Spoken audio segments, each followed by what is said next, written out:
Greetings, BookTube. Welcome back to the History Shelf for another author interview. And today I'm so excited to welcome to the History Shelf Graham Watson, who has recently published, to great acclaim, I might add, his new book, The Invention of Charlotte Bronte, A New Life. Um, First of all, Graham, thanks for joining me here on my little humble channel. Thank you very much for having me. It's a great pleasure to be on your channel. Yes, Thank you. and tell us all where you're coming from today. Where are you at? I am in Scotland. I'm calling you from Glasgow right now. So it's evening in Scotland. Not So yeah, too late, it's I hope. not too late. No, it's never too late in Scotland. Well, hopefully we won't keep you up all night, but we've got lots of questions for you. Just as a little like housekeeping note, I have talked about the book on my channel before. I've told my viewers that, I was in the process of reading it, and then I told them I'm finished reading it, and then I'm writing a review, which I did write a review for the Book Browse Review, which is an online publication, book review publication. And Graham was kind enough to, I said, would you be interested? First of all, you thanked me for my review and you were so very kind in your words. And I said, well, that's it. I've got to have you on. I've got to have you on. And so we're going to be talking about the book, but before we get into the nuts and, the nuts and bolts and all the meaty stuff, what brought you to this topic? And have you always been, I should say, this is your first book. It is my first book. Yes, it's the first book I've written and published. What brought me to the Brontes? This is a very interesting and very loaded question because all of us who are obsessed with the Brontes ask ourselves this question: what is it about them that haunts us about them? Because mine is the same story that everyone has when we talk about our love for the Brontes. They captured me at a very early age. So my mother was a great reader, and that was one of the many great gifts that she passed to me, a love, a passion for reading, these books were portals into other worlds. My mother was a passionate believer in reading, and from when I was very, very small, I mean, actually, when I was still in a push chair, she would take me to our local library and let me loose on the books. And that developed through my life. And we would often read the same books and discuss them. And I really treasure the memories that I have with my mother as I grew up, walking to and from the library, talking about the books we just read and the books we were going to read. And it's so valuable. And that experience of being introduced to books by someone who knew a lot about them it can't be overestimated. The value of that, it changes the way you think, and it helps form your imagination. Yeah. So I'm very grateful to her for that. But she was a fan of the Brontes. Mm-hmm. So she introduced me she'd read all of their novels, of course, as women of her generation had done. But wasn't particularly, she wasn't obsessed or interested in them. She just read them along with all the other classics. Okay. But when I read them, there was something just captivating about their lives. Interestingly, I grew up in a very similar landscape. I didn't grow up in Yorkshire. I grew up in Scotland, which also is where I grew up was a very small town surrounded by moors. I assumed that my moors wouldn't be as dramatic as the Bronte moors. They were probably more boring, plainer, not as interesting. But what was revealing was when I got to Haworth for the very first time. My mother and I went when I was a teenager, and it looked very similar, sort of heathery, rocky. So I actually grew up, I realised in retrospect, very similarly to the Brontes. There was no intention in that. But anyway, what interests me about them, I was particularly drawn to Charlotte because everyone has their Bronte, don't they? Yes. Sometimes it's Emily, sometimes it's Branwell, sometimes it's Anne. Yeah. Mine was Charlotte. I admired her strength. I admired her intelligence, her concentration, her imagination, her gift, her fluency. Mm-hmm. I admired her tenacity as well, the strength that she required to survive the traumas of so many bereavements and so much hardship, and to not be destroyed by it. began reading biographies about the Brontes at an early age. Mhm. And again, that was the beginning of the obsession, really. I mean, that wasn't live throughout my whole life, but it was Mhm. one of those things, you know, that you have a figure captivates you at an early age, and you're theirs forever, really.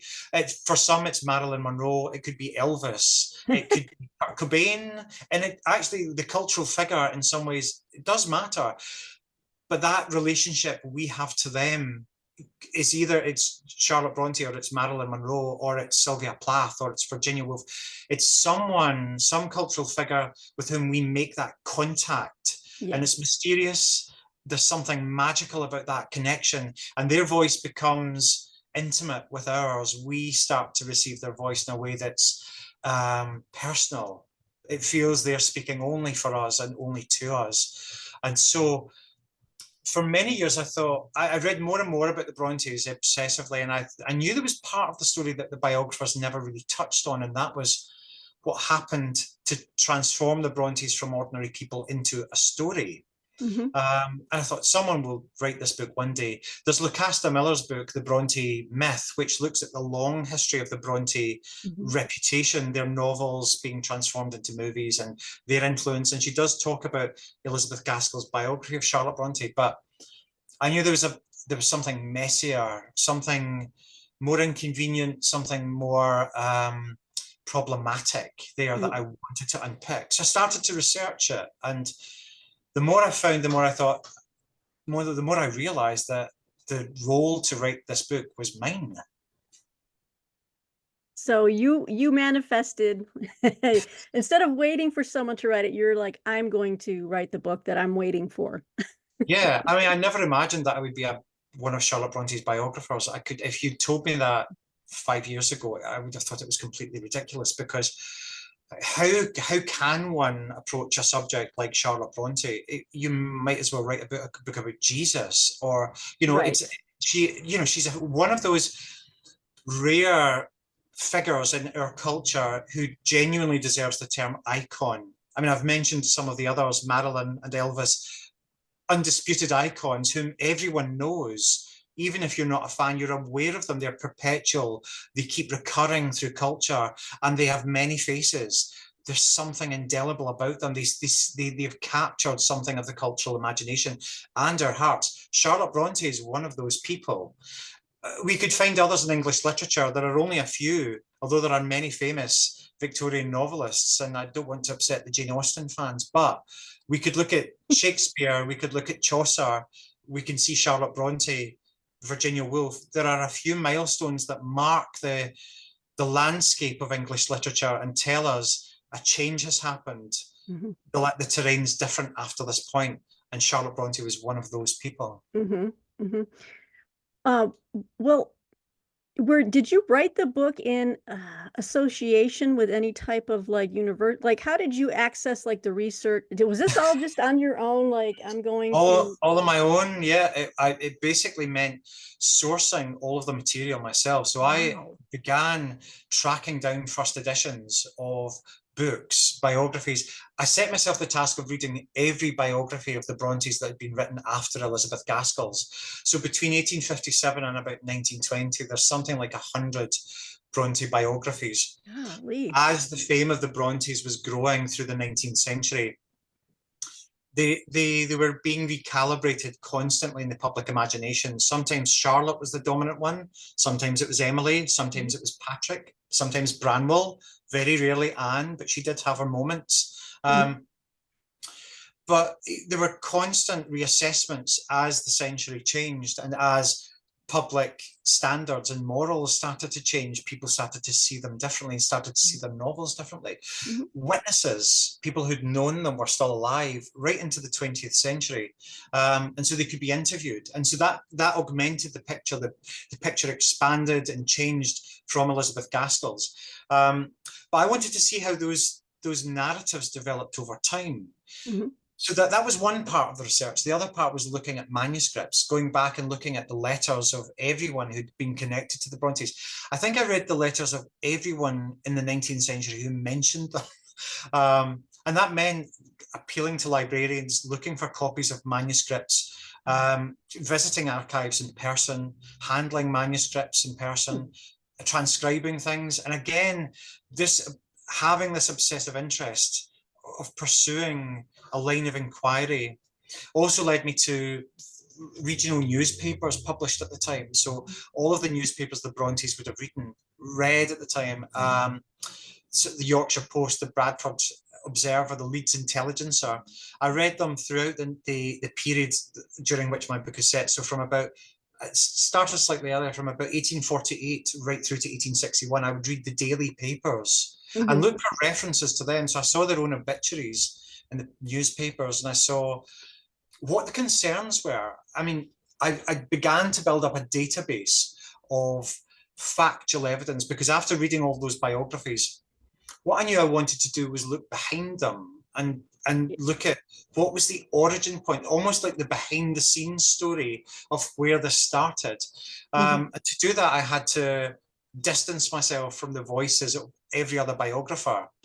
And one of the principal ways I did that was to turn the Bronte lives into data and to just start to catalogue every single day in their lives, and every day, every event of each day that we could link up to a manuscript in the written record. So I produced a timeline that covers about, it's about 40 years actually, although my book only covers a decade, the 1850 to about 1861.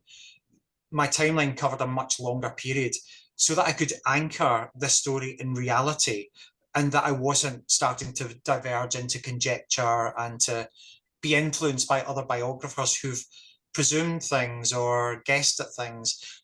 My biographical timeline cut out all the other voices and created parameters that founded it in reality. So it's very satisfying when readers have responded to me saying that they felt that what they were reading was reality, and that they were in the same room as my subjects. Yes, and that's what I found interesting too about your biography, is that it's it's not like a cradle to grave type of biography. So like you were saying, you maybe cut off some of the influence of some of those other biographers by starting the book at a certain time frame. We start the book. Charlotte is an adult. She's an adult woman, and it's like I think 1840, 1850. 1850. We start off with the chapter 1, the great unknown. And So, yes, go ahead, please. so well, I was just going to say, just to add to that, and then I'd like you to continue. But I deliberately chose not to write a cradle to grave biography. There are many fine biographies of Charlotte Bronte out there, but I felt I had to kind of acknowledge that we know who she is. We know the story of Charlotte Bronte, and those who come to my book are already familiar with everything that happened up to that point. So I wanted to take a part that generally in biographies is overlooked. When you read most Bronte biographies, and I don't want to criticize my predecessors too much, but I found that there was a pattern. It was as though many biographies become cover versions. They tell the story in the same way. I'm not saying all of them do that, but generally in biography that happens, that people write the biography that's already happened. And with Charlotte Bronte, when we read biographies of her, we tend to find that there are, after the deaths of her siblings, Branwell, Emily, and Anne, biographers tend to compress those last years to make them narrower in order to bring her death closer to theirs in a narrative way. And I wanted to extend them back out and show those 5 years of isolation and achievement as well. Yeah, those 5 years were something, let me tell you. But what I liked too is that you also get hints, references to their childhood throughout the storyline, whether it's through people sharing memories. So you do get a little bit of the flavor of Charlotte growing up. Exactly. So we do tell the story of the full lives of the Brontes, but just not in a chronological way. Yes. So I haven't completely annexed them out. One thing that I don't do in the book is have a flashback to an earlier age where everyone is alive, because I felt that I couldn't actually allow that to happen because it wouldn't be representative. Charlotte Bronte obviously didn't have that luxury Hmm. of an alleviation of her grief. It was permanent. Yes. But what I show is the reconstruction of the story of the Brontes as Elizabeth Gaskell learns it, as she starts to put together the pieces of their lives. We see the full story of the family. Hmm. Yeah, Well, and Elizabeth Gaskell, for viewers out there who haven't read the book yet, but you're going to, because it's a fantastic book, and I've already sung its praises before on my channel, but I'll do it again. This is an absolute must read, and especially if you are a Bronte fan of any sort, whoever your favorite is, you're going to love this book.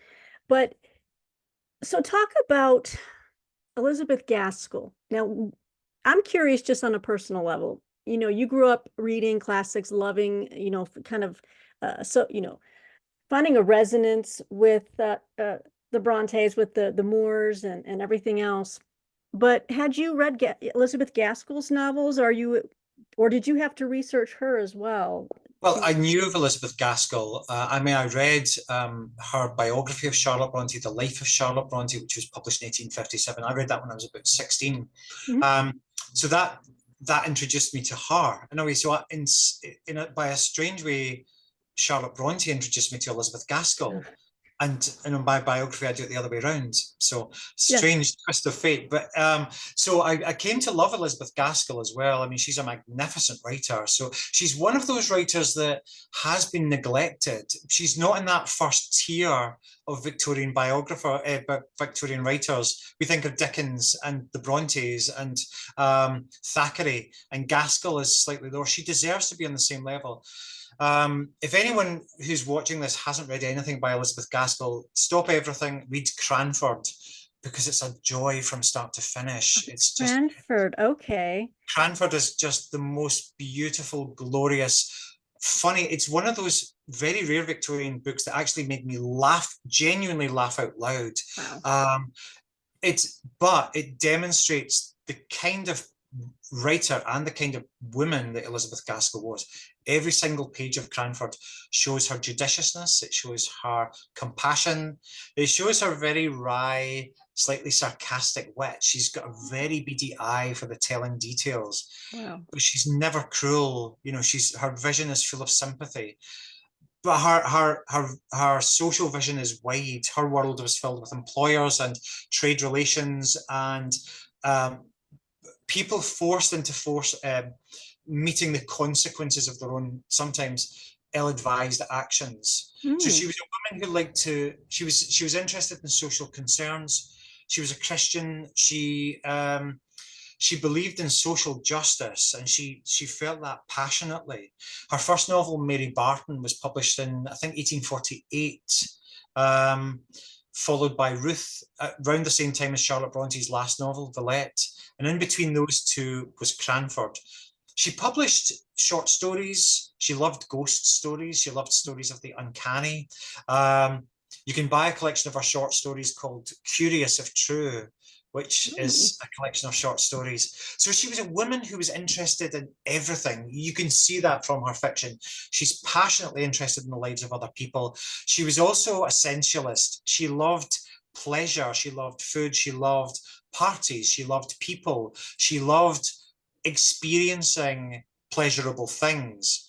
And this in some ways made her in some ways compatible with Charlotte Bronte and opposed to her. There were very sharp contrasts Yes. to them, to their experiences, very similar, comparable characteristics. Well, So in some ways they had very similar personalities, but the expression of their personalities have been forged in different environments. mhm. And I think that's why they weren't obvious friends, but actually were very firm friends when they became friends. So Gaskell was the conventional wisdom about Elizabeth Gaskell, particularly in relation to Charlotte Bronte, is that she was an unreliable journalist. She was a fantasist. She Mhm. was someone who made up what she didn't know. And I challenge all of that. That's the Mhm. received wisdom in all Bronte biographies and even many Gaskell biographies. They take this line that she was misled by the sources, her witnesses to the life of Charlotte Bronte, and Mhm. being only a woman and only a writer, she was easily misled. It's astonishing that people have not questioned this. Yes. And I am actually the first to look at the evidence that leads up to that. We'll come to that in more detail, but Yes. if I just to encapsulate Elizabeth Gaskell, she's one of those great accessible Victorian novelists. A lot of people find the language of Victorian English novelists dense and difficult to get into, but she's accessible and her characters are memorable and modern. Actually, they might be wearing bonnets and riding in carriages, but their experiences are the experiences of today. And yeah, she's a great joy to read. Well, after reading your book, I mean, I knew of Elizabeth Gaskell before reading your book, but I had not read anything of hers yet. But she was on my list of, English writers, classics that I wanted to get to. And in fact, I picked up, I thought the first book I should read, I don't know why, but I picked up North and South. But I think I'll Oh go with yes, Cranford first. Cranford is actually the most accessible, I think, because it's a light-hearted book, but it encapsulates many of her qualities. It's a book that I absolutely adore. It's a joy from start to finish. Some chapters are masterpieces on their own. They're just really beautiful and poignant, but very funny. And she's a writer who had such a skill with her pen. She could bring together many conflicting emotions without selling any of them short. She could encapsulate everything. So yeah, Well, Cranford is one for you next, I then think. I'll be getting Cranford and I'll be starting. I'll let you know how it's going. Please do, yeah. If I have any questions, I'll reach out, Graham. Yes, do. Um, I yes, so let me just say this entire book, it's not just Charlotte and it's not just Elizabeth Gaskell, but I fell in love with both all over again, at least with Charlotte. Gaskell, I learned so much about her. Elizabeth, I'll just go with first names here, but yes, she was just a fiery kind of, I don't want to say pugnacious, but she spoke her Well, mind. yes, well, she was. I Yeah. mean, so my book is about the last 5 years of Charlotte Bronte's life, as you say, and then the writing and research of the first biography that was published about her, The Life of Charlotte Bronte by Mhm. Elizabeth Gaskell, which appeared to only 2 years after her death. It was commissioned within weeks of her death. We wouldn't expect that. We would think that that kind of thing was a modern phenomenon, wouldn't we? We'd think that's more in keeping with contemporary celebrity culture. This is 1857. Within weeks of her death, people are already thinking there should be a biography, Right. a public statement. So my book covers that those two periods. Charlotte's last 5 years, during her friendship with Elizabeth Gaskell. My book actually begins with them shaking hands. For me, that's the beginning of a new story when those two women make contact with each other, physical contact. A new era begins for Charlotte Bronte, although neither woman realised it until that moment. But that contact would change both of their lives forever. All right. So the beginning of the book is 1850 to 1854. And you're saying, there's kind of your departure point from there after well, first maybe we should talk about how they became friends and when they first met. There were so many interesting stories of how people would meet, their first impressions of each other. There's just so much in this book that it's delightful. You're like a little fly on the wall getting to see these moments in time that are just so special. Thank you. Yeah, I really wanted to take readers out of the narratives and into the rooms with people so that they could see Charlotte Bronte themselves without other people telling them what she was like, telling them what Charlotte Bronte was like. So what I do is restore the voices of people who really did meet her, and portray these encounters with Charlotte until we see Elizabeth Gaskell meeting her. Elizabeth Gaskell was one of those many people, like readers, writers of the time, who wondered about the author of Jane Eyre because it was such a controversial book when it was published. Right. She published it under a pseudonym, of course. The name she chose was Currer Bell. Mhm. And many people wondered whether this was someone who was actually, could it be Dickens? Could it be Thackeray? Could it be someone who was well known because it was such an accomplished narrative? They thought this can't be a beginning writer. Of course it was. she was quickly figured out. I mean, people understood straight away that the name was bogus. That there was no one really called Currer Bell. Charlotte's reasons for using a pseudonym were complex. Sometimes they're just written off as being a shield against male scrutiny. That's partly true, but there were other reasons as well. And she developed an interesting relationship with her pseudonym. But when Elizabeth Gaskell started to become interested in Charlotte Bronte, she asked around, do you know who the author of Jane Eyre is? And people weren't sure whether Jane Eyre might be biography. People thought it was an autobiography edited by Currer Bell. So people thought there was an original, there really was a Jane Eyre. So people were searching for Jane Eyre herself.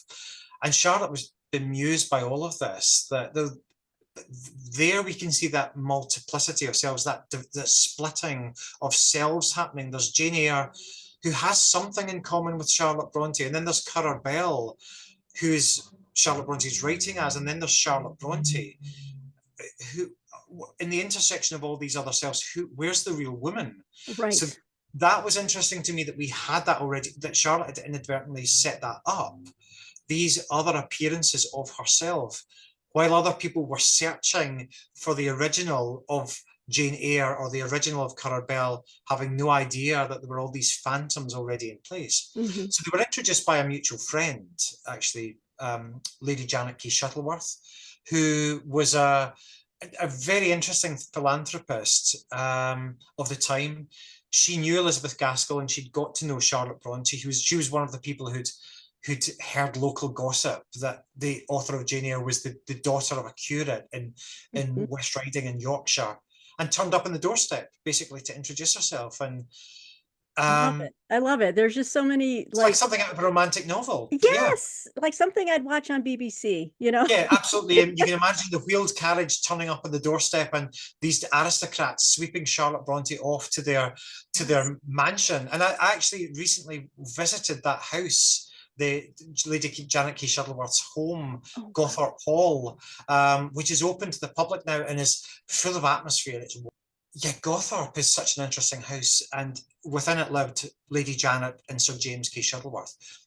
Janet had interestingly, some people historians have imagined Lady Janet as being a kind of collector of celebrities. And yet her interest in Charlotte Bronte was, as I point out, philanthropic. She didn't want her for herself. She wanted to give her a friend that she felt she would benefit from, and that friend was Elizabeth Gaskell.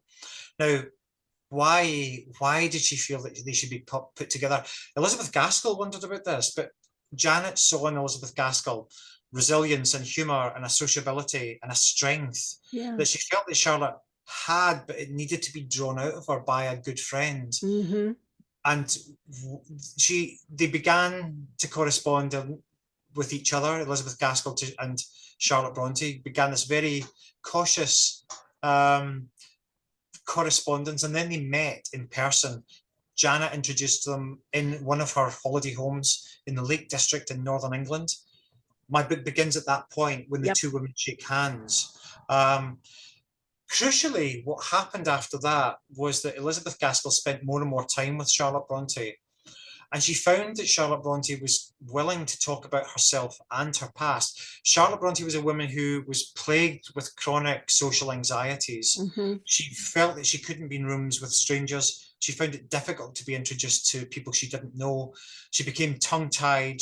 We wouldn't imagine the author of a book like Jane Eyre could feel insecure about anything, but she felt insecure about everything, how she looked, what her clothes were like. She felt that people knew that she had no social standing, not much of an education, no money, no beauty. She certainly felt that. Yes. And Elizabeth Gaskell cautiously tried to re-educate her that people weren't judging her in the way that she imagined, and that they were just fascinated by her, because she was so unlike what they expected. They expected, if Currer Bell was a man, to be debonair, dashing, a buccaneer kind of figure.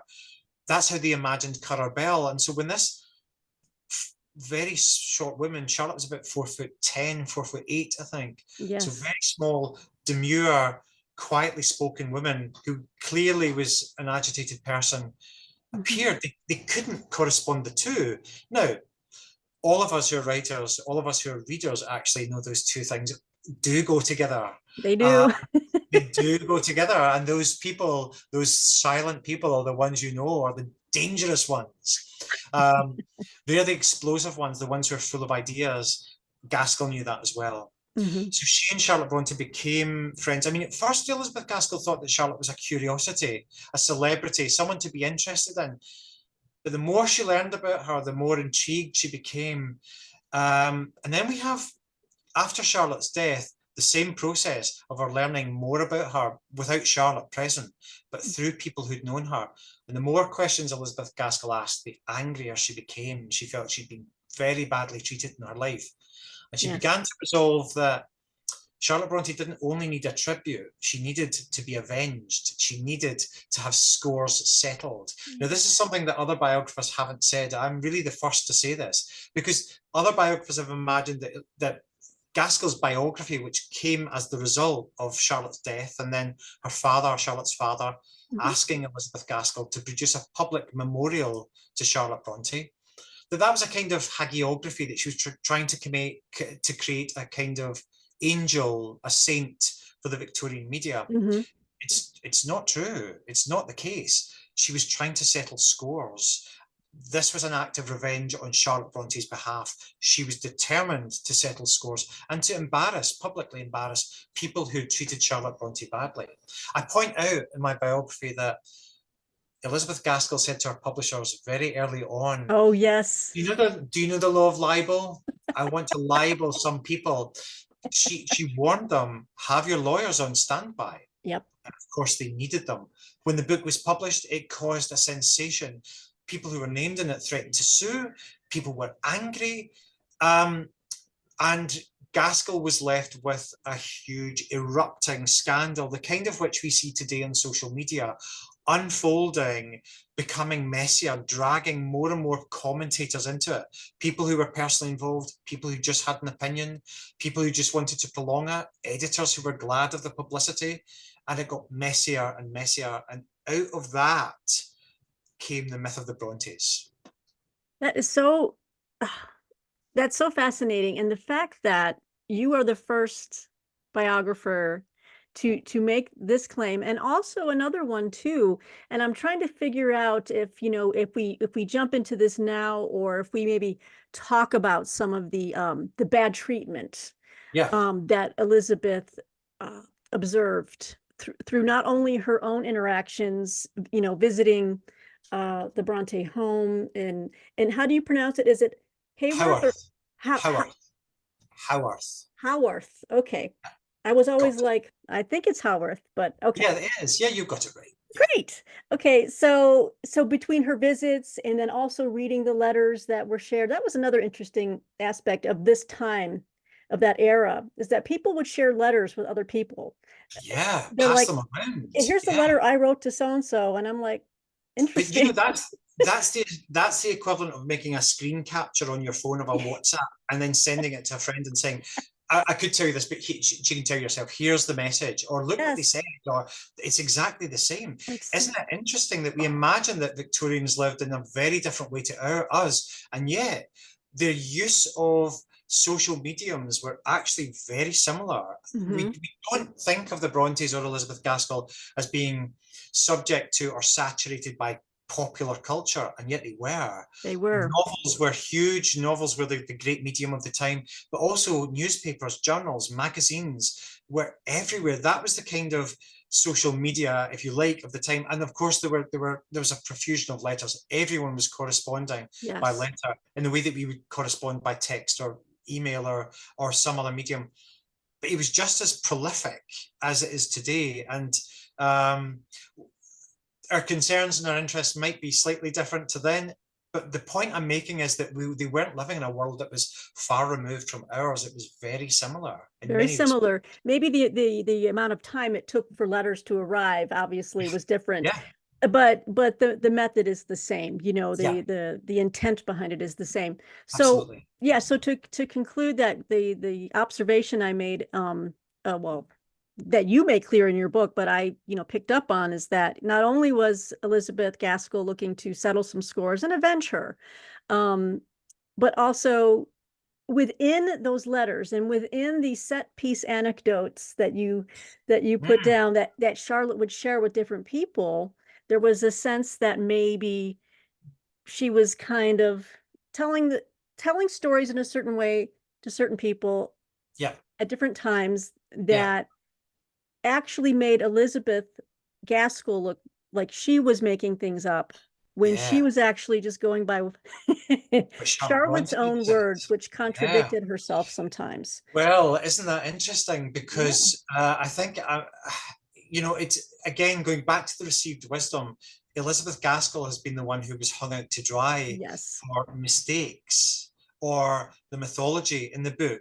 She didn't publicly name Charlotte Bronte as her main source at the time. I do. I say that the foundation was created by Charlotte's narration. Now, there is a bad faith view of Charlotte Bronte that's grown up since the 19th century, informed by misogyny, Mm. absolutely informed by misogyny, that she's ambitious and therefore a Oh. suspicious woman. And so there's lots that's built into this, including false ideas of rivalries with her sisters. It has no evidence. There's no foundation in the written record for it at all. All of the sisters had a very amicable and mutually supportive relationship with each other. Mhm. Um, but Charlotte, I mean, we could ask ourselves whether we're all entitled to tell the story of our lives in our own way. We would surely answer yes to that. Right. Charlotte Bronte told the story of her life in her own way. As a writer and as someone who was using words and stories to survive, as Charlotte Bronte was, language was becoming the life raft through which Charlotte Bronte saved herself. It was Mhm. the kind of she was using this as a kind of thread to stitch the pieces of her life back together, telling people again and again the story of the tragedy of her life. And by that, what I mean is she'd lost her mother at the age of 4. She was left with 5 siblings and her father, her emotionally absent, curate father. And the children, 4 of the 6 children grew to adulthood. And then Charlotte was the last survivor. Um, Charlotte died at the age of 38, and her brother, Branwell, was the oldest of the others at 31. All of the others died before that age. The eldest 2 died aged 10 and 11. Yes. Um, so, from a huge populous and incredibly creative and close family, to be narrowed down to one person, the last survivor, was a gigantic tragedy and catastrophe for Charlotte Bronte. Now, of course, we just see it as part of the story. We don't imagine a real woman Living suffering through that. hammer blows Yeah. again and again and again. Imagine one would be enough to destroy someone, but all of them. Mm. Charlotte said to a publisher at one point, it would take a great deal to crush me. She had a faith, and that kept her coming back to life. But she had a resilience that she refused to be defeated. We can see that in Jane Eyre. Jane Eyre, the novel, is full of anger that's always annexed out of the adaptations, where Jane becomes very meek and beautiful. When we read Jane Eyre, the novel, it's the fury, the rage of Jane Eyre that comes across, that it was so shocking to Victorian readers. Here was a little girl full of anger and full of self-determination and absolutely refusing to do anything. So many critics at the time reacted the way that Jane Eyre's adult guards and guardians at the time were reacting, saying, well, who are you to challenge me? You have no status. This was Charlotte's point. This is what Charlotte felt very deeply. But Mhm. being the narrator of her own life in the way that Jane Eyre is, Mhm. meant that gave Charlotte a kind of self-determining aspect. That's what captivated Elizabeth Gaskell. And through Charlotte's telling of her own life, we see a kind of unwritten autobiography. Now, I was able to reconstruct this from the conversations Charlotte Bronte had with other people, who then wrote about those conversations to mutual friends, Mhm. recording all of the details: the house on the windswept moors, the mad Irish father, the terrible isolation, the loneliness, the life of hardship, that where she won her achievements against the odds. all of those are absolutely recognizable to us as being part of the Bronte myth, right? We know those already. What we didn't know was that they came from Charlotte Bronte. Mm-hmm. We'd always assumed that they were much later digestions or they were creations of the 19th century reception. No, Charlotte Bronte told the story of her life in that way with those very images. So, Yes. yeah. Oh, yeah. I was just gonna yeah, tag on to that. The descriptions that Charlotte shared with her friends. Let's talk about that too, real quick. Yeah. Her lifelong friend from a young Ellen age, Nussey. Ellen Nussey. Is it Nussey? Nussey. Okay, she was fantastic. I loved reading her letters. I just loved her as well. There's so many people in here that you're going to fall in love with, Oh, and then there's thank other you. people you want to throttle. Thank you. Good. I You, wanted this book to make people angry. I oh, it really did. did. Oh, I I wanted people to be furious about the way she was treated. And people and readers have written to me say sometimes a little bit through the book, they've contacted me on Instagram to say, I am furious. yes, Good. furious. Good. I'll tell you why that's good, because there's been a century of biography that's ameliorated and softened all of this and taken the sting out of all of it so that we don't see. I mean, this is probably a spoiler for people who haven't read the book, but if I ask you, Peg, what you think of Charlotte's relationship to William Thackeray in Oh, my book, okay, that reaction's enough. Now, if I tell you that in the other Bronte biographies, William Thackeray is represented as Charlotte Bronte's champion and her close friend and this kind of benefactor, no, it's all not true. nope. But we've had that presented to us for a century. All the men get a very good deal in the legend of the Brontes. Not in my book. I'm Not in afraid your that's book, over. because That's over. yeah, I think there might be one or two gentlemen that come off. Okay, maybe her editor, I think, is it George Yeah, William Smith Williams is a or very, William Smith? Yeah, very pleasant man. Yeah, he's good. But um, I'm going to tell you what, yeah, between Patrick Bronte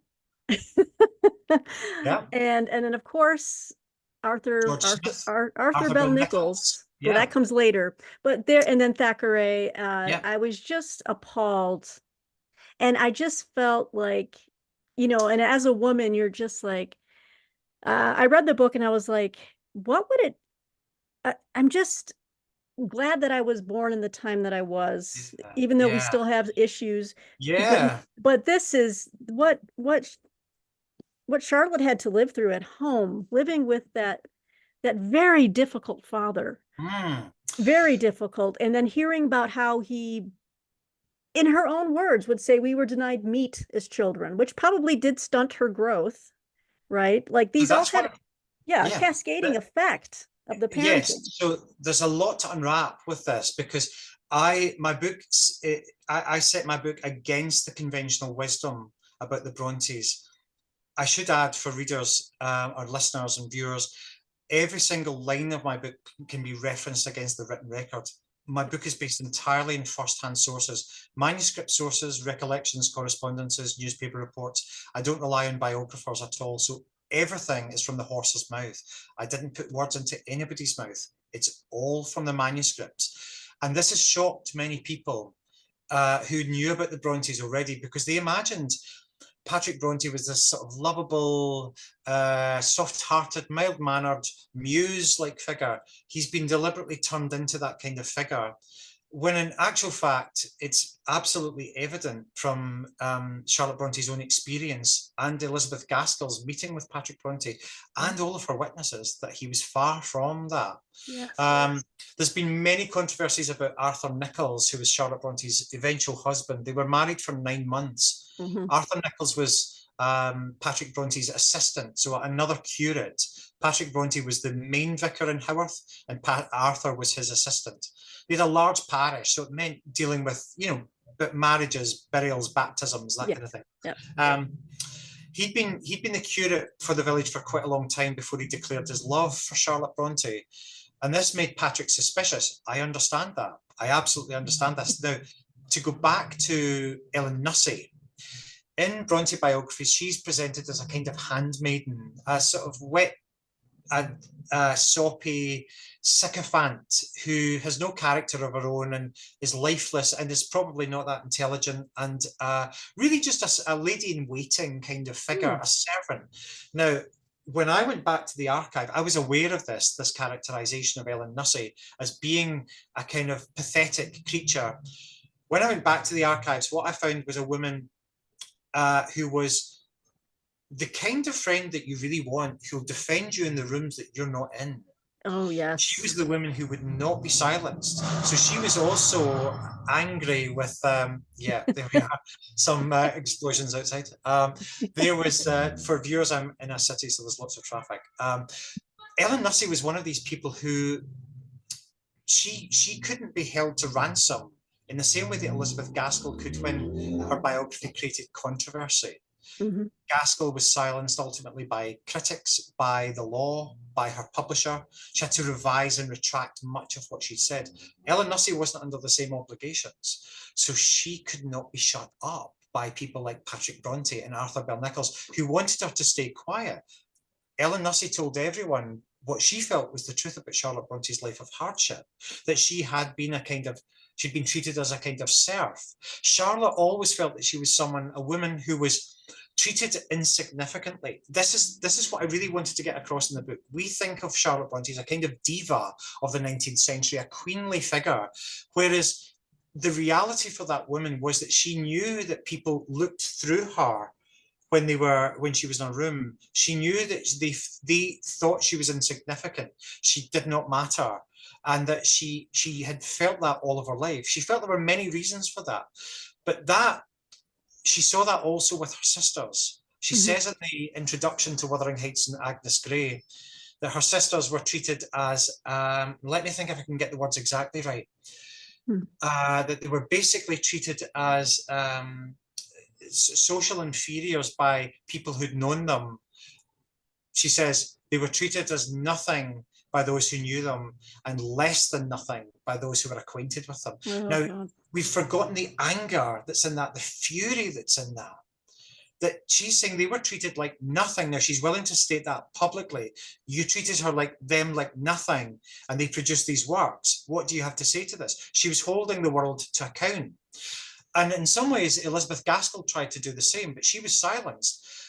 Now, my position is that I'm doing the work that Elizabeth Gaskell tried to do to show what really happened. So to dial back a little bit, when Elizabeth Gaskell's biography of Charlotte Bronte was published, it caused a huge controversy. People were upset and they tried to silence it.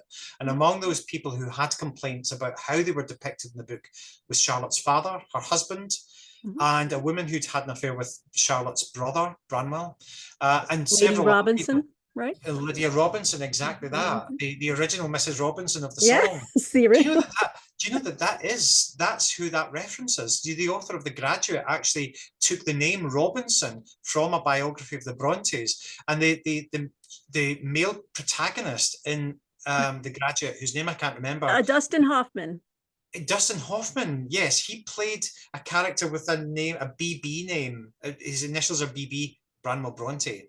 I had no idea. That's fascinating. This is one of, so when you hear that song, "Here's to You, Mrs. Robinson," oh my, the echo is to Lydia Robinson in the Bronte story. Isn't that unbelievable? It's that one of those.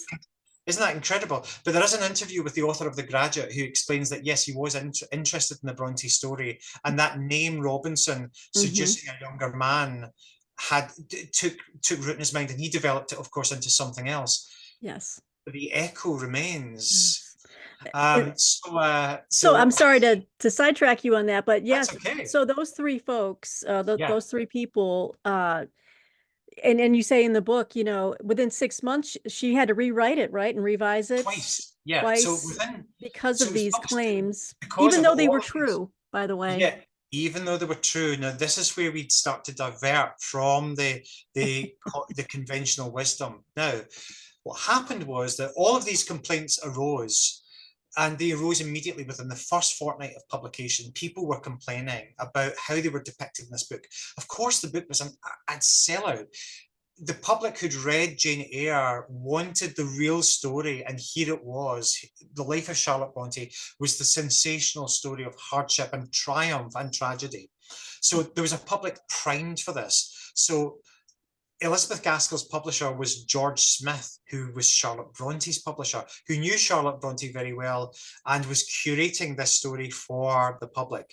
The book was a bestseller, but the newspapers got onto it immediately and started reporting its sensational claims, just as Gaskell had wanted. But what she hadn't foreseen was that there would be this quite harsh backlash. Now, when people complained, including Lydia Robinson, Mrs. Robinson, who'd had an affair with Charlotte's brother Branwell, and threatened to sue Elizabeth Gaskell and her publisher realised that this was actually much more serious than they had imagined it would be.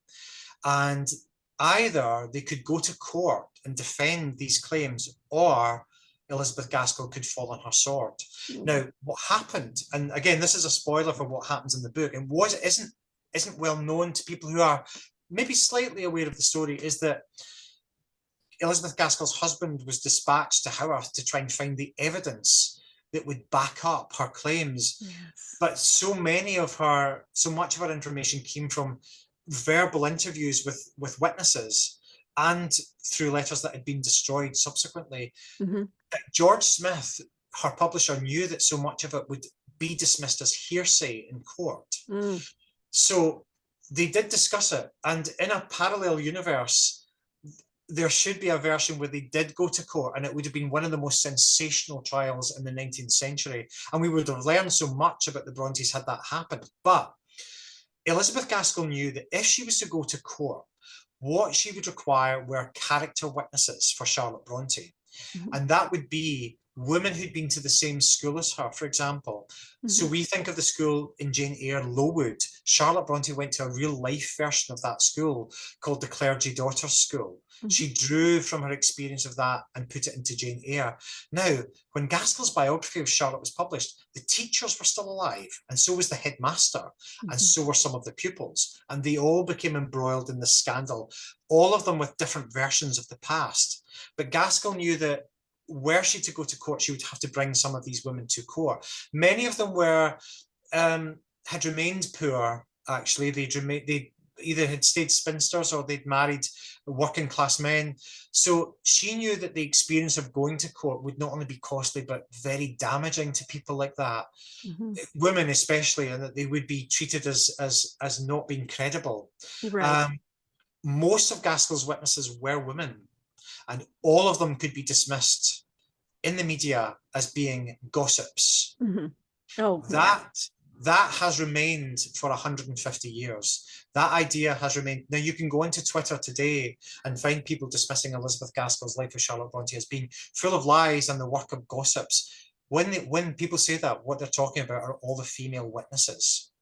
So I decided that we would go back and look at what the statements actually were, what Gaskell's responses were, and how she and her publisher tried to manage this unraveling scandal that was becoming bigger and drawing more and more people into it after the publication of Life of Charlotte Bronte.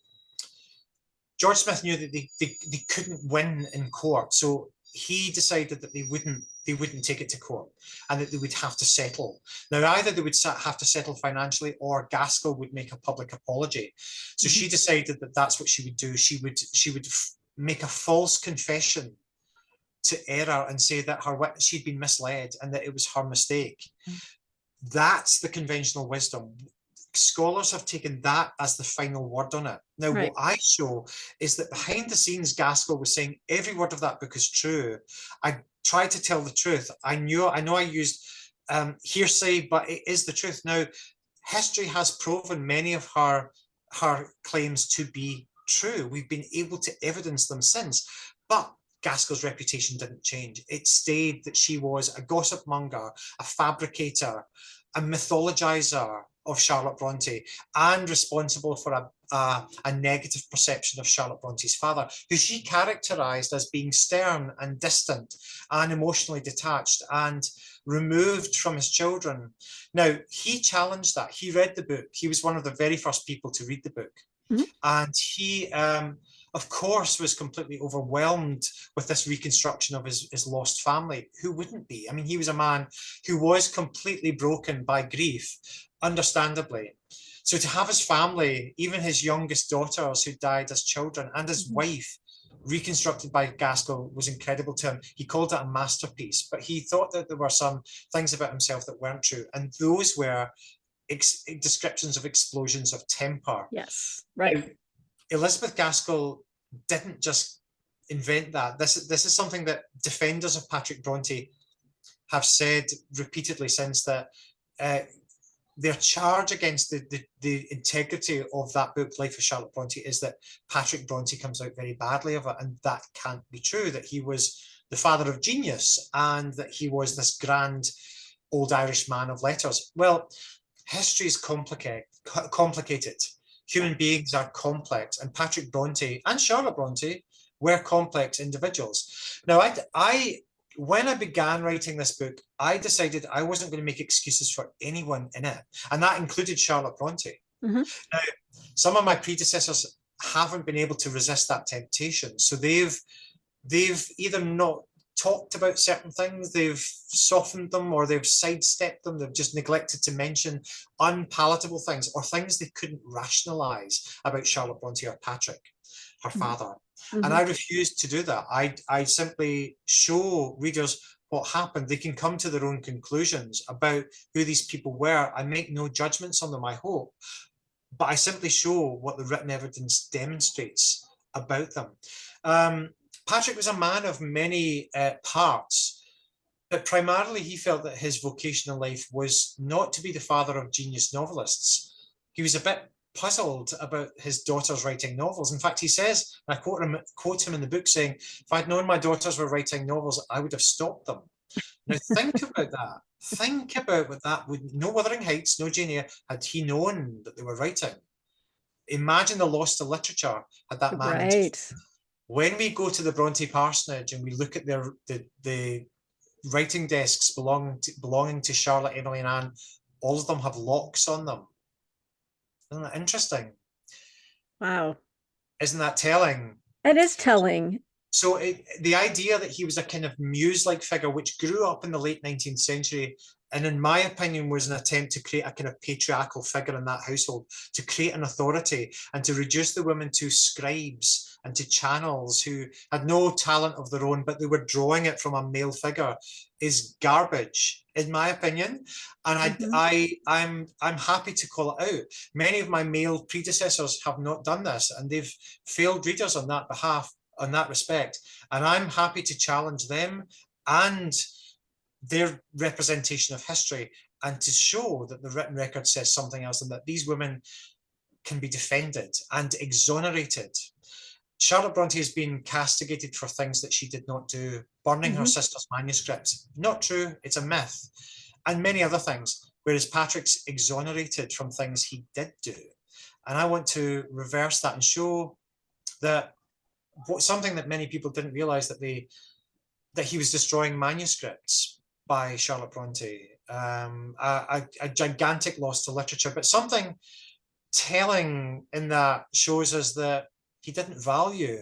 He didn't. Well, he was a product of his times, where absolutely, and he really was a man of his time. Now, we wouldn't have to extend our imaginations that far to think of men who would feel that childcare had nothing to do with them, or that, that they had a job and that was it. The childcare was to do with women, and who wouldn't have female friends, who lived in a very male-centric world and thought the men had power and that the women maintained households. Patrick was from that world. So we can't impose contemporary mores on him. But many biographers have done precisely that and reinvented Patrick continually as a modern man.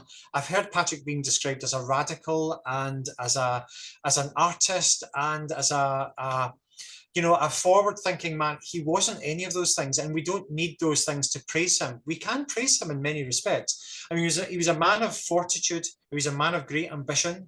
He began as a peasant. He went to Cambridge University, so a gigantic social leap that was made. He was incredibly intelligent, but he was also, that said, he was not the man that history depicts him as this lovable, indulgent, soft-hearted man. He wasn't that. There are witnesses who describe him as a cold, hard man. I understand why in those days, imagine your job was to save the souls of everyone in town. And if the trumpet sounded for Judgment Day, as it could in the next 10 minutes, you will be held accountable for the souls that have not been saved. Patrick took that seriously. I see. He believed that that was his vocation, determined by God, and he would be answerable to God to that. Now, that's something that in today's world we find almost an alien concept. Right. Patrick took that seriously. He lived by that to the exclusion of everything else. That was his role. So in some ways, once we understand that, we can start to understand why in the next room, Wuthering Heights and Jane Eyre and Agnes Grey were being written and he didn't notice, because he was dealing with the problems of the universe in many ways. But interpersonally with Charlotte and his other children, his relationships were difficult. He had the kind of torturous relationship that many people do have with a parent or with a child, where nothing seems to fit together, and their language of love is almost, they have two separate languages and nothing can fit together. He was manipulative, there's no question about that. He did try and control and bend Charlotte to his own wishes in order to protect himself. He was wrong to do that. He was absolutely wrong to do that. Now, again, other biographers haven't called him out on that. I call him out on it. Now, I think the change came when Charlotte Bronte's future husband, Arthur Bell Nicholls, arrived. Yes, and I think that's what we're going to get into next. All right, so let's talk about Charlotte. Let me just say this first. I think I might have known that Charlotte was married at some point, but for some reason in my mind, I always think that no, she died a single woman. And maybe it's because her marriage was so short-lived, but you know, yeah. Possibly, but we'd like to imagine them as maidens, don't we? The Brontes, as these kind of vestal virgins of the moors. Yeah, like she didn't need to marry anyone. Yeah, we don't like to imagine them as that one of them actually had a normal relationship. Doesn't fit with the legend. No. And that's part of the problem. That's what biographers have wrestled with, that it's inconvenient to the story. If only they were sort of druid-like girls out in the moors in their white dresses flitting about through the mist. Well, that's all rubbish as well, I'm sorry to say, but it's a nice image. But I don't know if it'd be any different to flitting about on the same moors today. People might look at you just as strangely as they would have done then, but who knows? But that reality of a marriage, of a relationship, is inconvenient. Now, what's very interesting about this is the figure of Arthur Nicholls. Arthur, as you mentioned, was Charlotte Bronte's husband. They were only married for 9 months before Charlotte died, but he'd known her for many years as having worked with Patrick Bronte. So when I say worked, he lived across the lane from the Brontes and was in their house every day. Patrick and Arthur would look at the week's sermons and who's going to do what service, which burials, marriages, christenings, all that, those kind of things, and also visiting the parishes and conducting masses and things like that. So they would divide all the activities. So Arthur got to know the Bronte family, including Branwell, Emily and Anne, during his time doing that. And I think that's partly why Charlotte did marry him, because I think it meant she could share her history with someone who'd known her departed family. This was, otherwise it would be starting with someone who didn't know anything about them. And her past was very important to her. Absolutely essential to her. Yes. You know, it was, I mean, to be severed from the past meant the loss of everything. Yeah. Even identity. But I think for Charlotte Bronte, she decided that she would have to be liberated by that. And she was, in my opinion, she was trying to reorient herself towards a future that would be a future as a married woman, a mother, a wife. Very different from the story of the young romantics in Solitude that we are so familiar with. So when Arthur Bell Nicholls chose to tell Charlotte Bronte that he was in love with her, it was after he discovered that she was the author of Jane Eyre and Shirley. She'd published 2 novels by that point. This is something that made Charlotte's father suspicious, and he was very angry that Arthur had decided to propose to Charlotte out of the blue.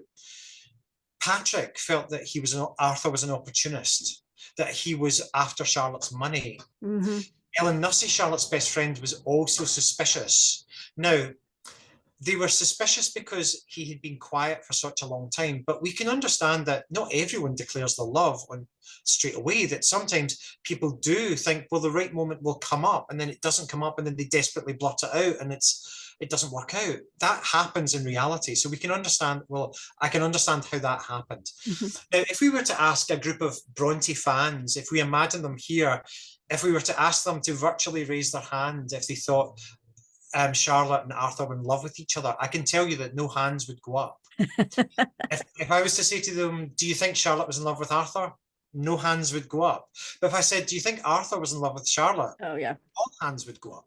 Now, in Bronte biographies, again, this is how we receive this story. Yeah. Arthur has been depicted as quite a shadowy figure, ambiguous, of uncertain motives.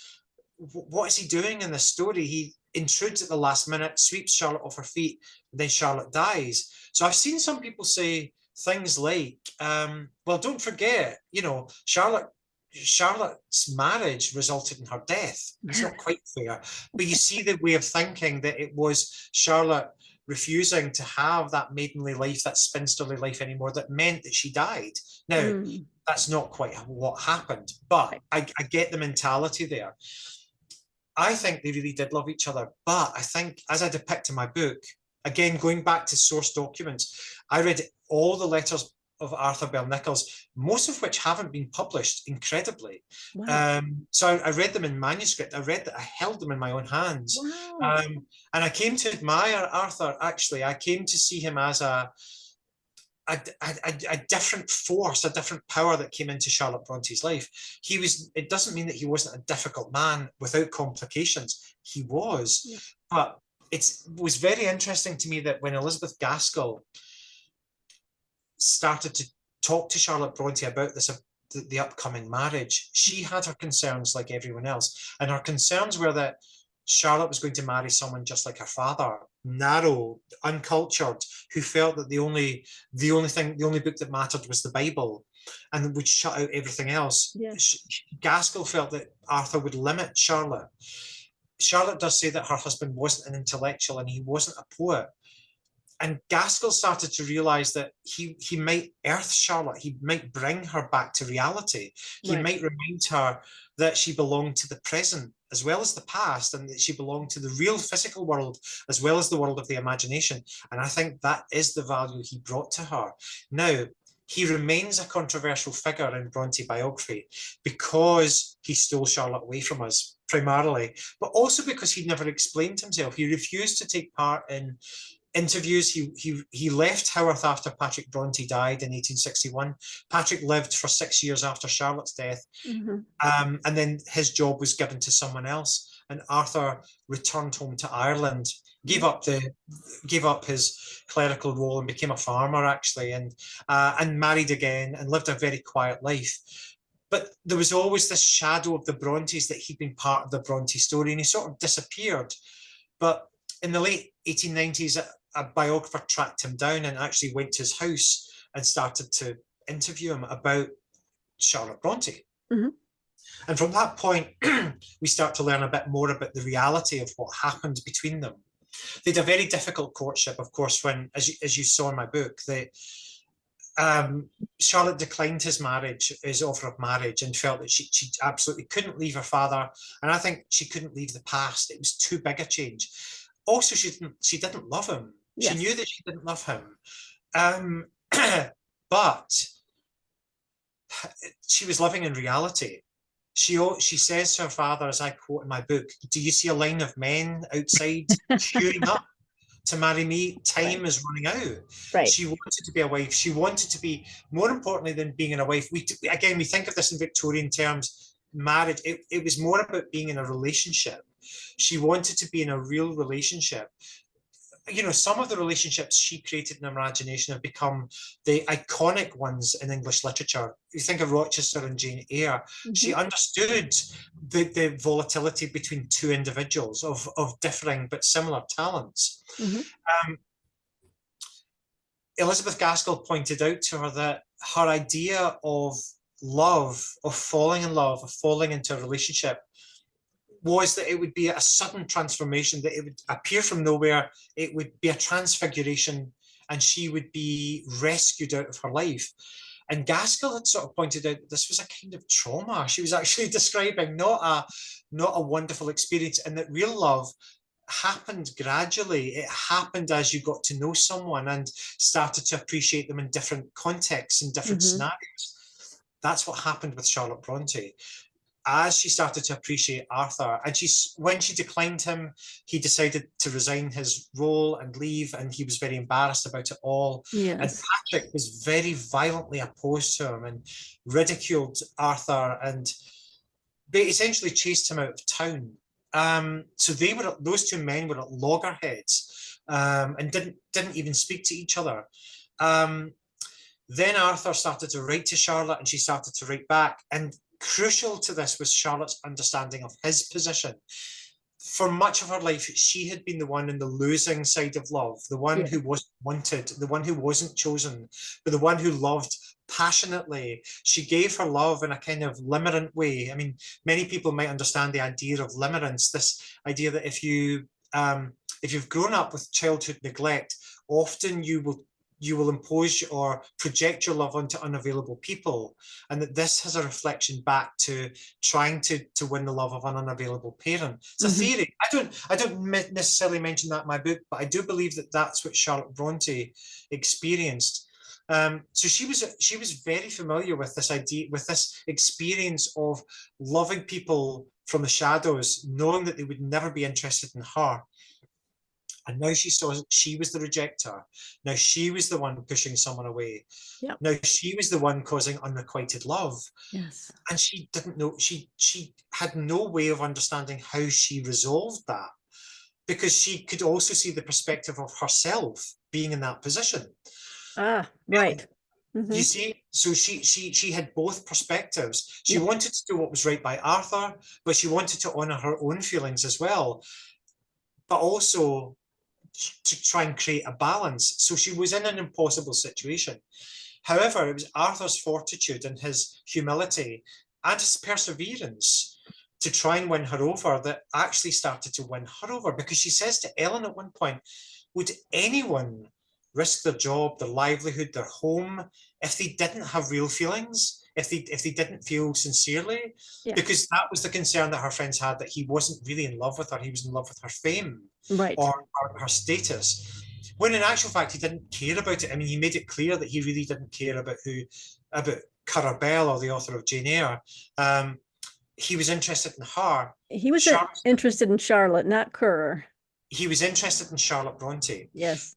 The dividing line here that makes it, for a biographer like me, interesting is that Ellen believed they were one and the same person.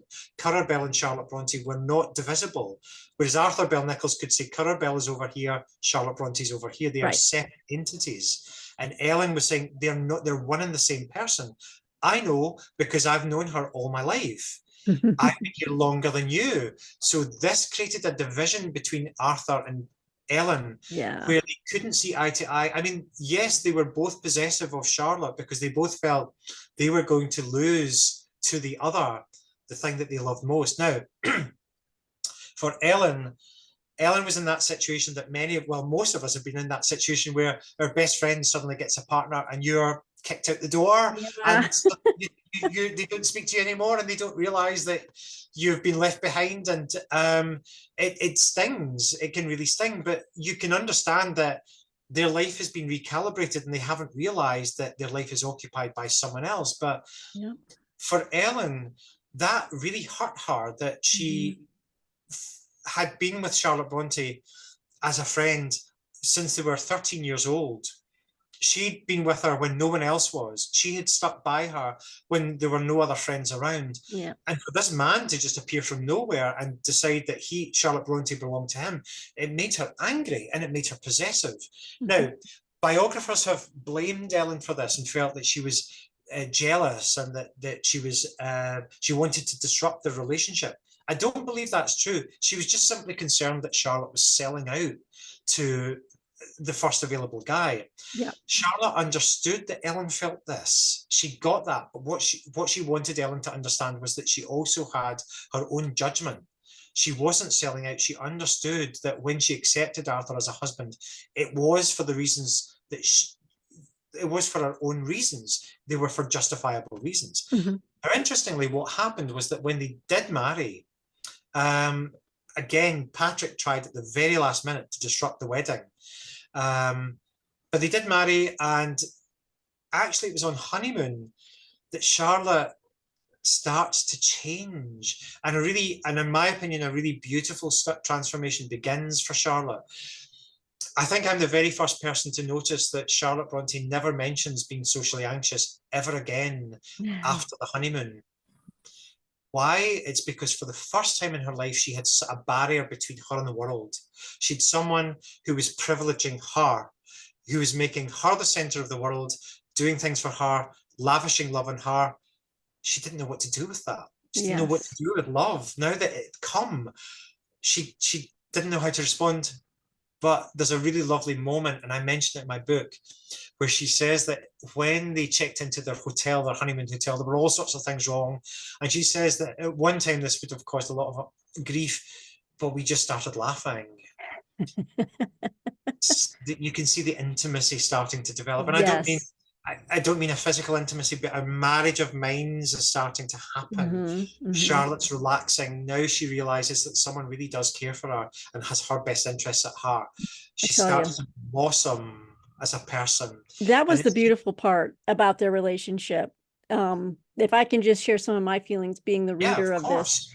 is that at I really did feel reading your book, I felt a lot of sympathy for Arthur, like you were saying, I felt like he was genuine. And because you're utilizing all of these primary sources, first person, sources that just show you he was very real about his feelings, and you go from Charlotte's embarrassed writings about, oh, he was trying to give me the sacrament, and he could barely look at me because he's so Oh, in love with so me, and painful. she was Yeah. just writing it off like, oh gosh, not that again. And Yeah. she goes from that place all the way to, you know what, Maybe. I think I could love him. So let Yeah. me have a chance. And then Yeah. that honeymoon is where I saw that transformation as well. Like he Yeah. took her places. She saw Yeah. things. Yeah, And and took yeah, chat and introduced her to lots of people, and she wasn't shy for the first time yes. because she had an anchor. She had the guarantor of protection. She wasn't at the mercy of other people for the very first time. This was a transformation that she hadn't expected at that stage in her life. She allowed it to happen. That's an act of bravery, actually, to surrender to that kind of love, to allow that to happen. Yeah. She lets it happen, and it's a courageous thing, and it's actually a really beautiful thing. I hope I convey it well in my book, because again, so many biographers are not sure about where they were and whether they gloss over the honeymoon and suddenly they're back in Haworth, and then we begin the march to Charlotte's death. But Yes. I wanted to draw that out and show that Charlotte resolving these conflicted feelings through just having ordinary experiences and having a nice time and relaxing and realizing that life, the tragedies of the past were in the past, and now she'd arrived in the future. Mm. And it's a hope. In some ways, it's, you know, she wanted to be happy. She really did, and She she did. nearly made it. You know. She did. And speaking of the wedding real quick, let's talk about Patrick not Mm, deciding at the last minute. And it's just, being, well, anyone can feel this, but especially as a woman, for your father to not walk you down the aisle, to give you away.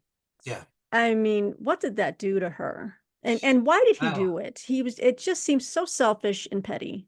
well, it's very interesting because most people who know about the Brontes know about that. Now, other biographers, my predecessors have said that Patrick was ill at that point. Now, Mm, they're mm, making excuses for him because there's not one first-hand source that says he was ill. Not yeah. one. What actually happened was that before they were going to bed on the eve of Charlotte's wedding, Charlotte had brought to her home Ellen Nussey, her friend who was going to be her bridesmaid, and Margaret Wooler, who had been Ellen Nussey and Charlotte's teacher at a boarding school, as her matron of honour. And they were staying with Charlotte and her father at their parsonage home. Just before they were going to bed, Patrick told Charlotte, "I'm not coming to the wedding tomorrow morning." Charlotte had booked the earliest slot to be married at 8 a.m. And he told her, I'm not coming. I won't give you away." Now, other biographers have presented that as they've defended him, that he was fearful of losing his daughter, that he was ill, that he was overwrought. I'm having none of that, because that man knew the disruption he was causing, because he was a vicar who conducted marriages. He knew that they had something like 12 hours to go before the wedding took place. He knew that it would disrupt everything. I can't think of a man that I know who would not drag himself to his own daughter's wedding, even if he couldn't move. Now, bear in mind that the location of the wedding was 70 yards from his front door. It's at the bottom of the garden. The church is at the bottom of the garden, so he could see it from his study windows. He could see the door of the church, 70 yards, and he wouldn't go. So I don't, and the thing is, he turned up at the reception, which began at 8:30. There was nothing wrong with that man. Now, Elizabeth Gaskell reports in her biography of Charlotte Bronte, she got this information from Margaret Wooler and Ellen Nussey and Charlotte, that Patrick had said at the last minute, "I'm not coming." Now, what I noticed was that it was Margaret Wooler who found the solution in the Book of Common Prayer, which was that the Book of Common Prayer, for those who don't know, is used to conduct marriage ceremonies. And she found a caveat in that, which said that if the father wasn't available, such as if he died or was abroad or something, someone else could step in, a friend could step in. And so Margaret Wooler decided she would step in and give Charlotte away instead. Now, that's the telling detail that convicts Patrick. Why? Because if Margaret Wooler had to look for that detail, that means he didn't tell them what the solution was. And that means that he knew the solution, because as a vicar, he would have conducted marriages all the time, and he would have been in scenarios where the father couldn't give someone away, couldn't give a bride away. So he would have been able to say, "Oh, well, if your father's not here, it's fine. A friend can do it." He would have known that solution. But the fact that they had to look for the solution tells us that he didn't tell them it. That's how I could convict Patrick of that irresponsibility. That's how I know he was trying to disrupt it. Now, none of my predecessors have noticed this detail, but the fact that action that Margaret had to look for the information herself shows they weren't acting on his instruction. So he just was just like, I'm not coming, and then left the room and didn't say anything about. Charlotte rushes to her friends, and they say, "Right, okay, there must be a way around this. Let's look through the Book of Common Prayer to see if there's a way out of this. There must be a way to do this." And they find it. Wow. And that's what happened. That's what really happened. Now, as I say, my predecessors have explained all this away, that Patrick was a vulnerable old man, and that he was aggrieved and he was upset and he couldn't bear to. I'm having none of that. I'm having absolutely none of it. I can tell you there are men on life support who would go to their own daughters, who would not miss their surviving child's wedding. But Patrick felt that he could do that. He felt that he not only could he try and disrupt it, but then he could turn up at the reception as though nothing had happened. And the Bronte servant had said, there he was. And there he was. Makes me so angry. This book will make you angry. Yes, and I hope it does, because those of us who know about the Bronte story have been used to a soft soap version of this, that all of it's been softened, and all of the guys have been given a very easy ride by historians ever since Gaskell was castigated for blaming them, Patrick among them. Ever since then, it's the critical attention's focused on the women, not on the men. The men have always been portrayed as misunderstood, well-meaning. Come, I say, come. So I simply present the evidence, say, this is what he did, and this is what he could do. This is what he felt he was able to do. Now, I mean, we can think about that. Do you know anyone who could do that? Who could just say, I'm not going.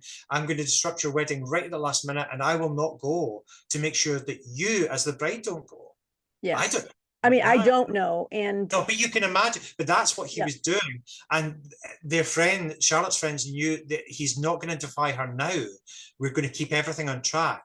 that's what they did. Now, the crucial thing is what happens afterwards when Arthur, who can now join the household now that he's married to Charlotte. You see, they couldn't live together before that point because it wouldn't have been prohibited. It wouldn't have been possible in a Christian household for them to live together. So once they married, Charlotte had said to her father that she would stay in the house to look after him and that Arthur would join them. So there would be a married couple and Charlotte's father in the house. When Arthur joins the household, I think a very different dynamic begins and Arthur becomes the powerful man of the house. And basically, I think, had said to Patrick, we're having no more of this. We're having absolutely no more of your behaviour. I'm the man of the house now, and we're going to have no more manipulations. And interestingly, no more manipulations from Patrick happen again. Now, history doesn't provide us an explanation for that, but it's my conjecture that that was the presence of Arthur, who was having no nonsense from Patrick. Arthur was a very physical, kind of very dark-eyed, dark-haired man, very physically robust. In his prime of life. Yeah, and yes, he was a young man as well, as was Charlotte, but he was physically fit. I mean, a large man and commanding, but also a man of little patience. You know, so he wasn't going to indulge Patrick in the way that his children had, and the way that Charlotte felt obliged to. Charlotte had been tortured her whole life that she would lose her father. She had that tug of war relationship with him that if she lost him, she lost everything. Now, she might have been right about that in some ways. Certainly her home would have been sacrificed. If Patrick had died, for example, she would have had to leave that house because the house wasn't his or theirs. It was leased to them by the church. Right. So if Patrick died, all that would happen is they would say, the church would say to Charlotte and her siblings, if they'd been around at the time, you have to leave because the new vicar's moving into this house with his family. Off you go. Yep. He would become homeless. Now, bear in mind that none of them really had an income. None of them could really keep down jobs for very long. They were in trouble. They knew they were in trouble. And Patrick's health actually wasn't good. He had various minor illnesses, and he had problems with his eyes. So I don't mean to characterize Patrick as a monster, although Ellen Nussey did call him that. She was very unforgiving of him. In fact, she never spoke to him again after Charlotte Bronte's funeral. So when Charlotte married, Arthur moves into the household, and when Ellen comes to visit, there's a very different dynamic in the household. Yeah. And Ellen's just not sure she likes this anymore. You know, but again, isn't that reality? Isn't that what happens? That we must all try and grow together with these changes. Now, had there been another 10 years, 20 years, 40 years, as there should have been and could have been for Charlotte, I think everything would have softened out and evened out and everything would have been fine in the end. I think Ellen would have seen how well Arthur treated Charlotte. There may have been children. I mean, imagine a Bronte dynasty beginning. Oh my gosh. I mean, again, this parallel universe idea that there could have been children. Imagine 6 children coming from Charlotte and Arthur. They could have started again. So I think, and Charlotte, it's easy to forget how young all the Brontes were when they died. I mean, Charlotte, had she lived as long as her contemporaries, would have lived into the 20th century. Arthur lived into the 20th century. So think of Charlotte, had she lived to be, 90, for example, that would have been 1906. Her sister Anne would have lived, if she'd lived to 90, as some of her contemporaries did do, that would be 1910. Can you imagine? Can you imagine Anne Bronte around almost at the time of the Titanic? Yes. And suffragettes. It's incredible to imagine, but some of their peers did live to that age, but we see them very distant, further in the past than that. But that's because we do forget that they were young, very young people, and that we were robbed of, they could have written a dozen novels each, and culture was robbed of all of that. But my point is that had Charlotte survived, I think a new balance would have been struck between all of them. I don't know if I believe in happy endings. I do believe in endings though, but I think that something would have balanced. Nevertheless, that isn't what happened. And I was going to mention too that, in my experience, or at least having read certain, I haven't read like a lot of biographies, but I've read biographical pieces, about the Brontes. And so I think I always assumed that she died of tuberculosis as well. Ah, So this yeah, was the that's other interesting. interesting thing that you bring Yeah. up, because you mentioned the fact that, a dynasty of Brontes would have been wonderful. It says in the book that she probably died from extreme morning sickness, Yeah. which is something Yeah. I have never heard of. I've never heard of Yeah. anyone dying from extreme morning sickness. It really kind of Well, took my breath away. well, believe it or not, I can give you a very recent public case of that. Kate Middleton, who is the Princess of Wales, married to William, um, she had the same condition that Charlotte Bronte had and was hospitalized for it as well. So that, Oh, yeah, yeah. So that was not that well. I mean, it and that was was separate from children. her cancer diagnosis, right? Yeah, that was long before. I mean, I think it was for our first child. I could be wrong. There will be a royal expert Wow. who knows about this. But if you Google it, you will see that that's what happened to her. I mean, she obviously was saved, but it's a serious condition and it Hmm. can be life-threatening. Now, the idea that Charlotte died of tuberculosis is an interesting one because this is one of the persistent myths about Charlotte Bronte. Again, I think it's partly to unite her with her siblings that they all died of the same Yeah. cause. Um, Charlotte Bronte's death certificate says that she died of phthisis. Phthisis is an archaic term now, but it describes wasting, a wasting in the Yeah. body. It was sometimes in the 19th century, it was used interchangeably with tuberculosis. Bear in mind that in the time that we're speaking, the 1850s, people didn't even understand how tuberculosis was spread. They didn't understand that it was a contagion, that it was brought through inhalation of molecules in the air. There were some people who speculated that it was somehow in the body already. It was like that it would appear spontaneously like cancer, that it could just be triggered by something, that it was something. There's someone who speculates, I think I mentioned it in the book, I might have cut it, I can't remember, but the headmaster of the school that Charlotte attended believed that all of the children had inherited tuberculosis from their mother, who hadn't died of tuberculosis, but he assumed that it was something that was running through the family.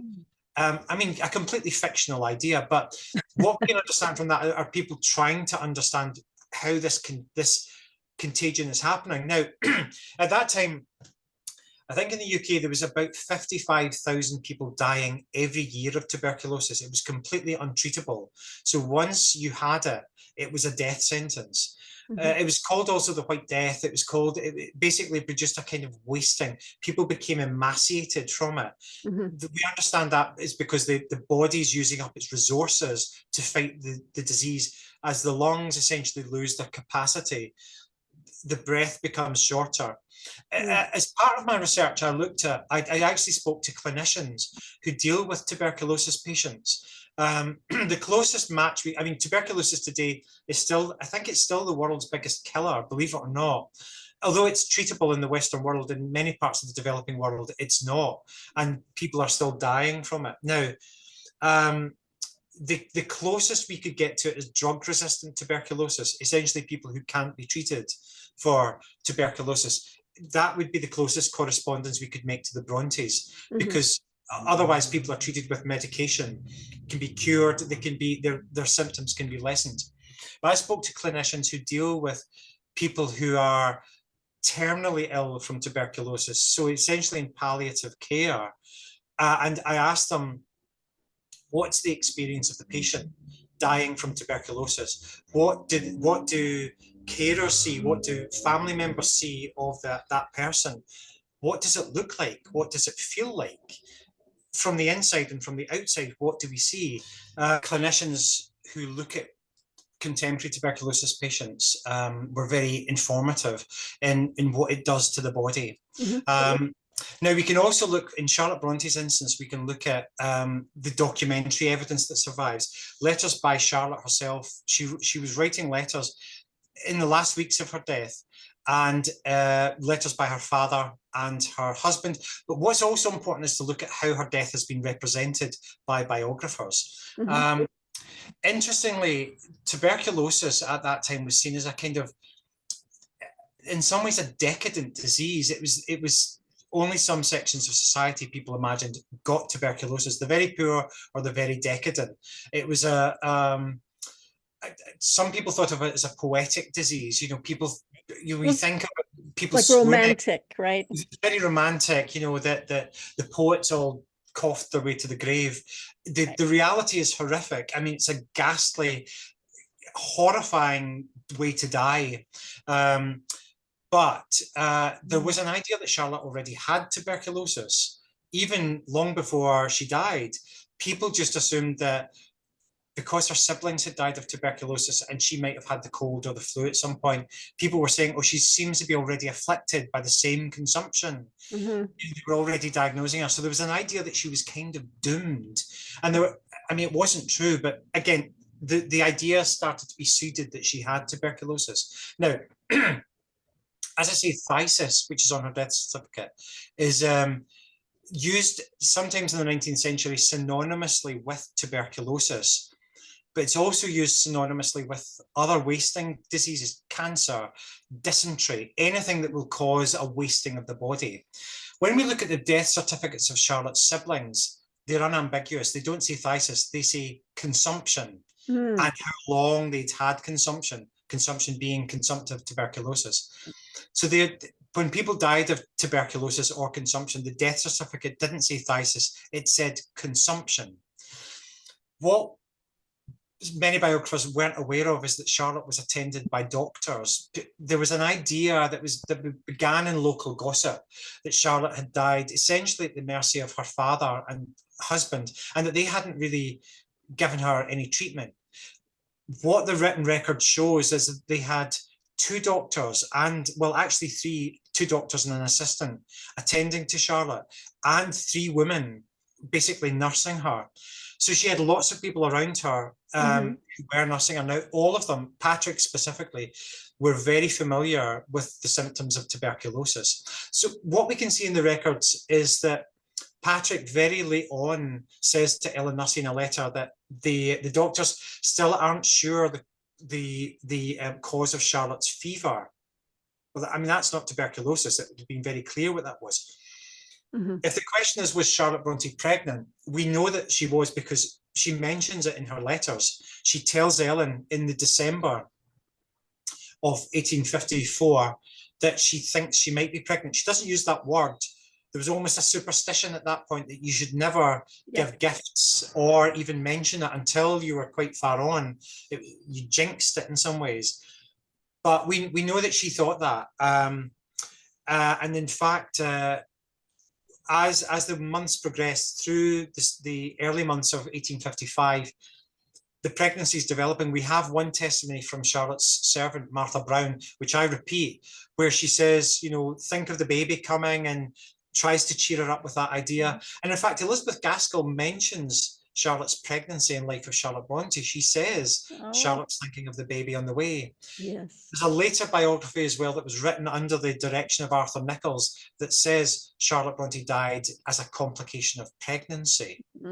So really there was no authoritative source that said she died of tuberculosis. Nevertheless, the first newspaper reports said that she did die of tuberculosis. Again, they were just publishing anything without, so they just thought it's likely the siblings died of that, we'll say she did die of it as well. So there are some early news reports that say that, but she didn't. She died of morning sickness. We have a letter from Arthur. He writes to someone else to say Charlotte died last night of exhaustion, essentially worn out from the symptoms of sickness. So we know that she was suffering continual vomiting, sleeplessness, and I think she was suffering from UTIs as well. The symptoms that are described in those last months are that Charlotte was becoming kind of delirious, sort of zoning in and out of consciousness, asleep and exhausted, and worn out actually with all of this.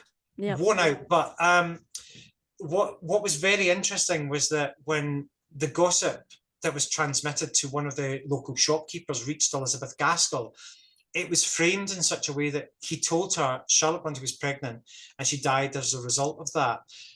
Gaskell immediately thought that Charlotte hadn't had anyone to help her, because Charlotte had said, without siblings, she'll have no one to nurse her when her death comes.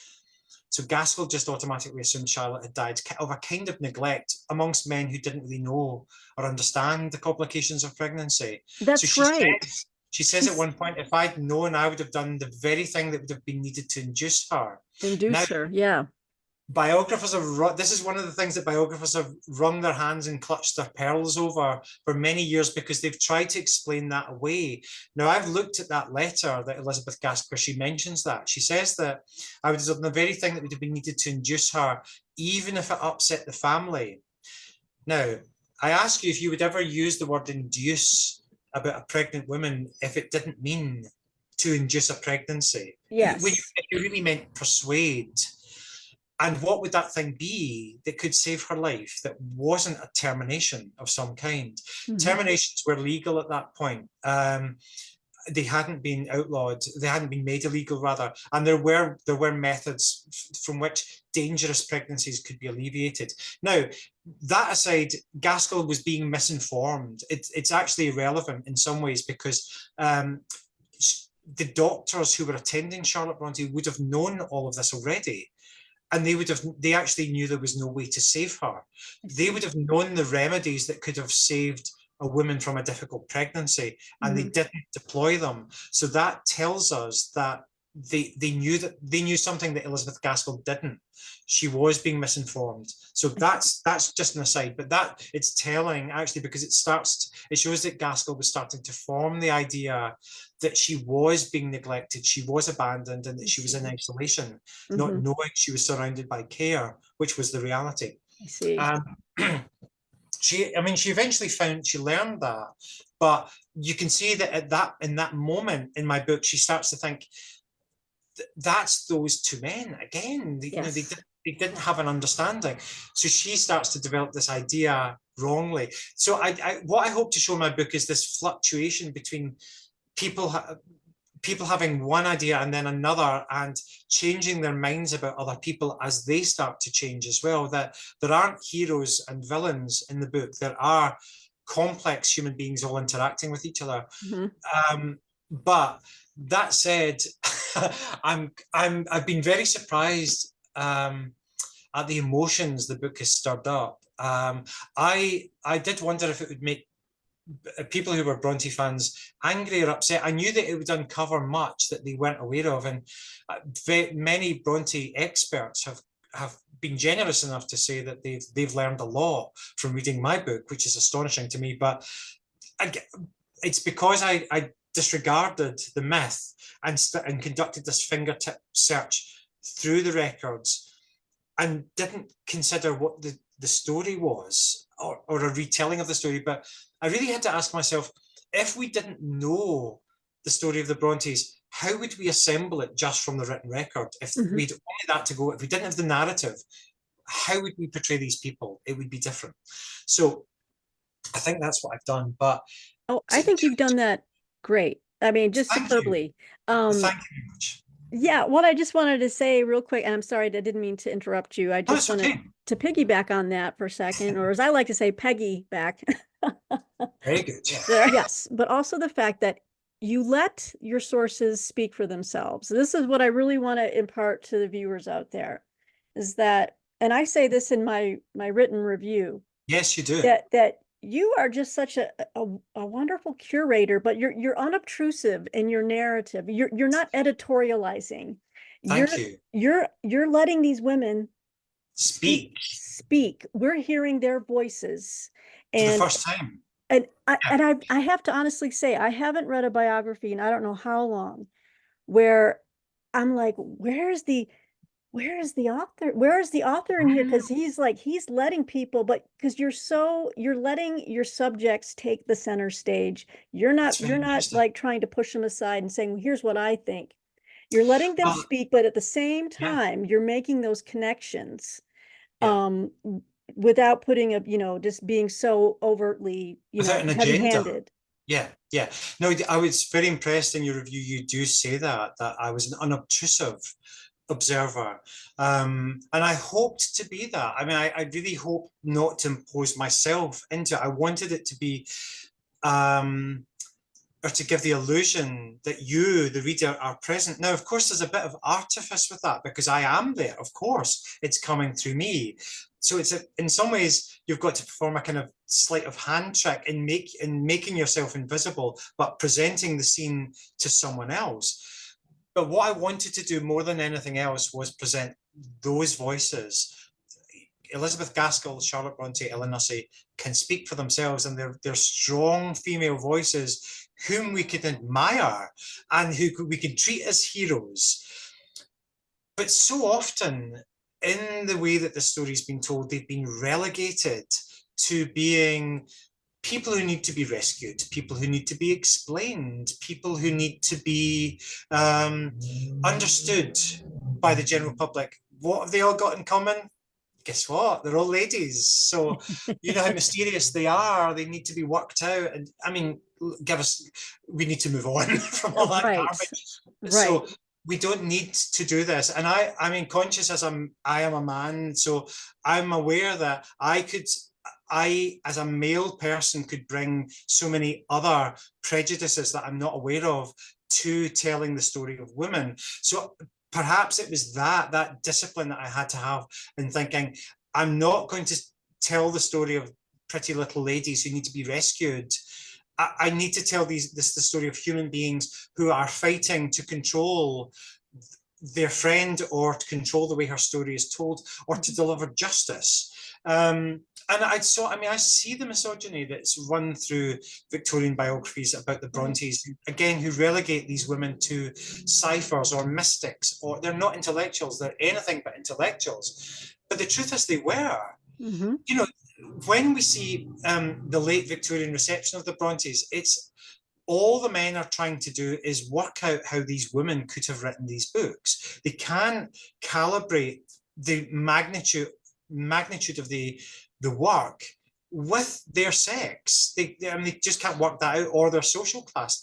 They can't put them together. Now, we should see their ignorance and reject it. But Yeah. many people have continued to allow those ideas of the Brontes to filter through.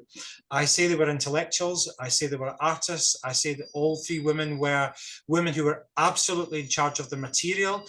They were determined to have careers as women in a time when there was nothing available, and they didn't know how to do it, but they were going to persevere. Now, it's that strength, I think, that steeliness that has alarmed some male writers on the Brontes, who want to soften them, to make them feel that they're damsels in distress, or make them appear that they're damsels in distress. That's a way of reducing them down from that intellectual status, and to make them sort of inferior to the biographer, that we are leaning down and giving them a hand up to the present day. And again, I absolutely refute that idea. You know, I am not an equal to Charlotte Bronte or Elizabeth Gaskell. They are way above me in terms of their talents. I approach them and draw from them, but I'm not an equivalent of them. So I can't approach them as being someone who explains them. I simply say, if everyone could shut up, this is what they say. I think you do a magnificent job of it, because like I said, I just feel like when I started reading the book and all the way through to the end, I just felt like I was taken into the rooms with the ladies and into their, you know, wherever their boudoirs, their parlors, where they're writing letters, you know. Someone said to me it was like being in a railway carriage, a Victorian railway carriage with these women, and having an intimate conversation with them. And that's how I felt.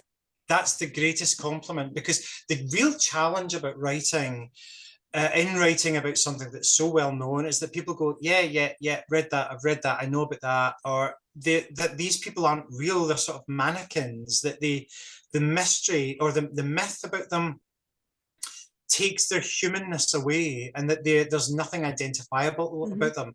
Often Bronte biographies, or I mean, Jane Austen biographies are similar to this as well, that they're written almost in this kind of breathless reverence, like royal biographies, that everything they did was wonderful and everything they did is magical and golden. And well, what would a daily life like be? What would that be like for someone in Charlotte Bronte's position? It wouldn't have been glorious. It wouldn't have been magical. It would have been like our lives, full of obstructions, full of inconveniences, full of things going wrong. And Charlotte Bronte's life was like that. So the key to understanding her as well is how she and her sisters were able to transcend those inconveniences, those tragedies, those interruptions into creation, into the artistry of their work.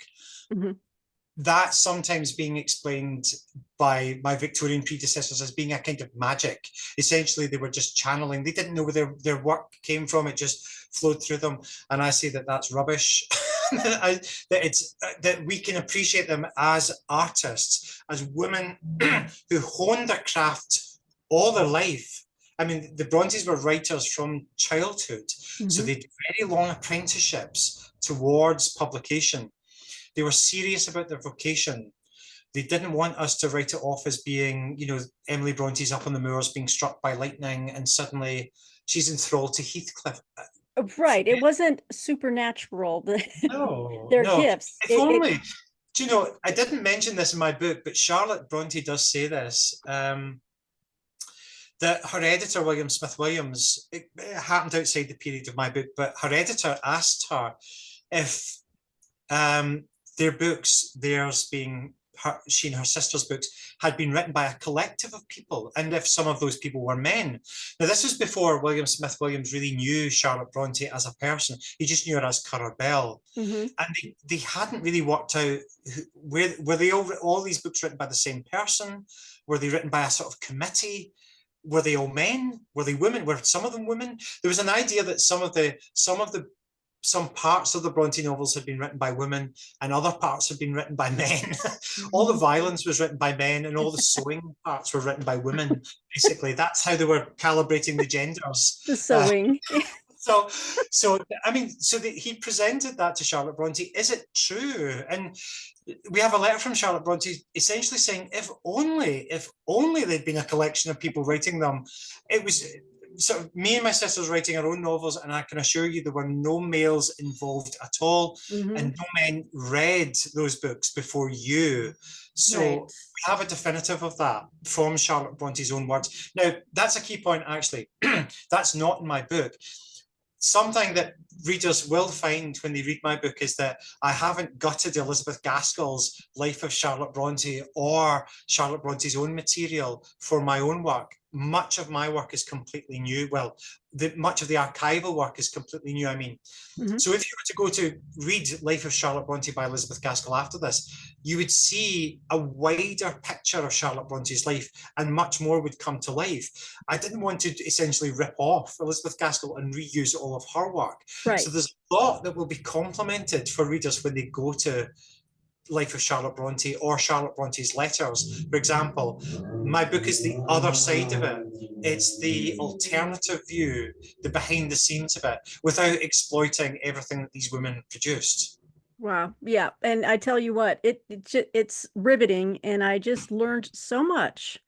And we were talking earlier about just the reactions that you've been getting to this book, and you've gotten some of my reactions through my written review, but also just talking and emailing with you.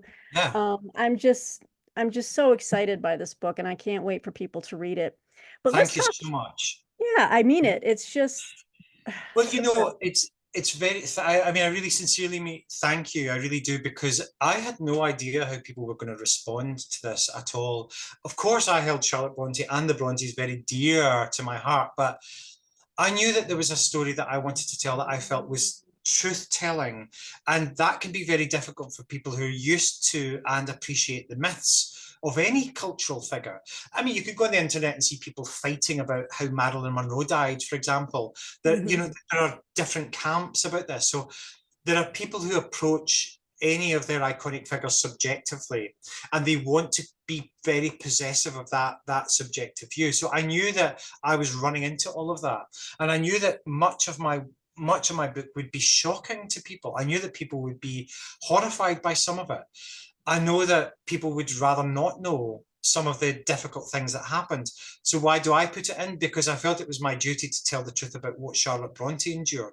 That's why some of the more difficult and more painful experiences are included in the book, not to exploit her, but to show these are the things that she had to overcome that subsequent historians swept under the carpet and pretended hadn't happened. Now, the key to that, in terms of writing the book, was that I couldn't write with someone in mind that would be angry about it. I just had to, I couldn't really think of who the reader was. I wanted the reader to be someone who didn't really know a lot about the Brontes, but maybe knew who they were, but you don't have to have a comprehensive knowledge of them to come to my book. And you don't have to constantly look people up either. I don't tell potted biographies of everyone. Everything's present in the moment as it happens. Yes, very much so. We're not having like huge biographies of George Smith or Thackeray or none, simply because that's not how people interact with each other. They met each other in the moment and experienced each other in the moment. And that's very much how I present the events in my biography. So, you know, when I had to sort of reinvent some aspects of biography in many ways. I mean, there was a review published today in the, I think it's the New York Sun, which says that essentially I'm heralding a new revival of literary biography, which is, I mean, you're welcome. I didn't try to, but I mean, thank you to whoever wrote that. But I mean, I'm kind of blown away by that. But I did want to take apart the whole idea of biography and then put it back together and say, well, this is the story of someone writing a biography. There's another review, I think it's in the Wall Street Journal, that describes my book as the biography of a biography. It's because it's about Elizabeth Gaskell making choices in how to tell the story of Charlotte Bronte's life. And then, of course, behind Elizabeth Gaskell, there's me deciding how I'm going to tell that story. Oh, it's like looking in a mirror, in a mirror, in a mirror. So there are all these refractions. Elizabeth Gaskell writing about Charlotte Bronte, me writing about Elizabeth Gaskell, and now you writing about me, writing about Elizabeth Gaskell. Oh my gosh. So it's like holding a mirror up to a mirror, you know, it expands into infinity. But the point of it is that I had to make many of the same choices that Elizabeth Gaskell had. So she and I became almost fellow travelers in this road, because I started to understand how she was making selections, why she was making selections, how she felt. I point out that Gaskell says that there were things that she couldn't talk about. Now, I also show Elizabeth Gaskell, when she realizes there's an important story to tell about Charlotte Bronte, being ruthless with other people, getting her information from people by any means necessary, even if that meant taking manuscripts out of Charlotte Bronte's husband's hand without his permission, even if it meant getting him to sign a fake contract to sign away his rights. She did all that. So, I mean, there are, again, other biographers, especially of Gaskell, are uncomfortable with all of that because they don't know how to rationalize that or to make it pleasant. It's not my job to do that. I'm glad she did it. I'm glad she did it. For the historian's sake, she did the right thing. The problem with doing the right thing for historians is that it might not be the right thing for living people. That's what she encountered when the book was published. She hadn't really thought about the impact it would have on living, breathing people who would be upset or stressed or objecting. She saw it purely subjectively as material.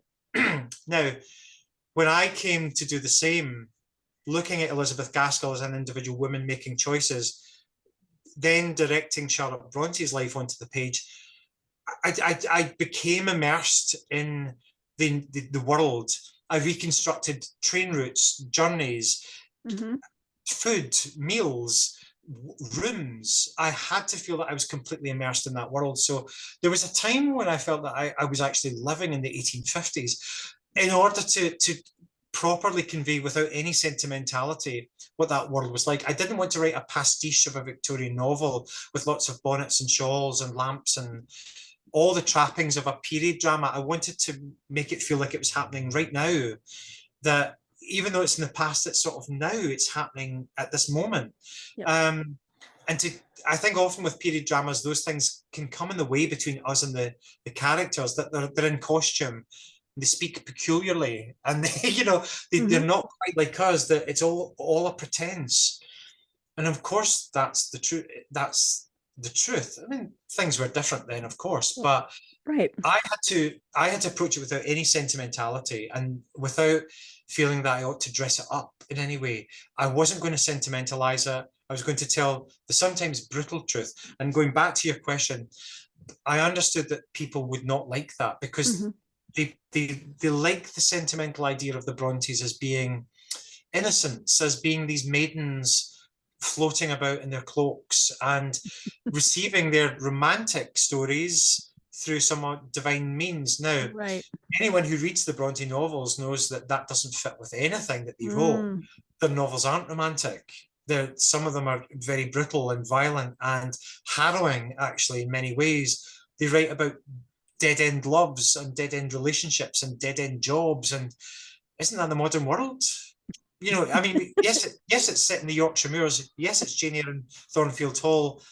But there's a scene in Jane Eyre, for example. It's actually my favourite scene in Jane Eyre after she leaves Rochester with no money, no status, nowhere to go, and then thinks, oh, I've done it again. I've screwed up my life again. And she has to sleep rough. Now, think of another Victorian novel that people think of as romantic, where someone's sleeping rough, the heroine is sleeping rough. There's a part where Jane sleeps rough at Whitcross. She starts to become slightly deranged as I guess she's becoming hungry and exposed to the elements. I think it's an extraordinary piece of writing, but actually it's lost on us now how brave that is, that Charlotte's casting this romantic heroine to sleep on the streets, essentially. Imagine doing that today in a romantic novel. Yeah, she's going to sleep rough for this moment. It would be extraordinary, but it touches on how radical the Brontes were. That they didn't want to sentimentalize. They didn't want to sentimentalize how brutal lives could be, especially if you happen to be female and you had no attachments and you had no one to save you. You had no money, no status, no education, no nothing. You better hope that you attach yourself to a nice guy, because if you don't, things are going to be very tough. Very tough. Anne Bronte portrays that in The Tenant of Wildfell Hall. Emily Bronte portrays that in Wuthering Heights. Charlotte does portray it. Many people question whether Rochester is the right match for Jane. Right. However, if we're to think, as many people have wondered, where did all of that come from? We don't see the gentility of Jane Austen, do we, in the Brontes novels? And what I say is that they couldn't have come, if they'd come from a home filled with gentility and calmness and order, the Bronte novels would never have been written. They're novels of disorder, of people trying to find stability in chaos. That can only come from an understanding of how that works and how that affects the spirit and the body. We see that in Jane Eyre and Wuthering Heights and Anne Bronte's novels too. So they were writing from experience, in other words. They were writing from experience. I mean, they certainly transfigured their experience. The novels aren't biography. They're not autobiography. They are transfigured through the lens of their imagination. And that's something we forget, actually. People have been tempted to read their sorry. It's Friday night in Glasgow. Friday night? Yeah, it's party time. They should be home reading the Bronte novels. They should be reading your book. Exactly. So the what was I saying about? I've lost my train of thought. I can't remember what. Never mind. But anyway, they were writing from experience. That's what you were saying. They wrote from experience, and often their novels are seen as kind of confessions, as autobiography. If we understand that much women's writing was seen in that way then, and today, that women can only write confessions, we do them a grave disservice, because there's another layer to the Bronte novels when we understand that they're all being narrated, often by unreliable people. The narrators of Wuthering Heights can't possibly remember everything that they repeat. They must be inventing some of it. They both have agendas. They both have biases. Jane Eyre is actually Jane Rochester. She's the married Jane Eyre far in the future, or away from the child. Yet she remembers word for word what happens. Does she? I wonder. Lucy Snow, who's Charlotte Bronte's heroine of Villette, which I think is a magnificent novel. It was Charlotte's last novel. It's often written off as a kind of sad romance. It's quite bleak. I think it's actually the internal perspective of someone losing their sanity in the midst of a breakdown. People weren't sure about Villette. I mentioned Villette because my book covers the period in which Villette was written and published. And I point out that people were puzzled by it. Yes. One person said that Lucy Snowe, the narrator of Villette, comes from darkness and then returns to darkness. And what she meant by that was that Charlotte offers no explanation as to who Lucy Snowe is or was, what her background was. Her publisher had said, could you put in a marriage just to cheer things up? Just put in a romance or give us an explanation as to who this woman is. And Charlotte refused to do it.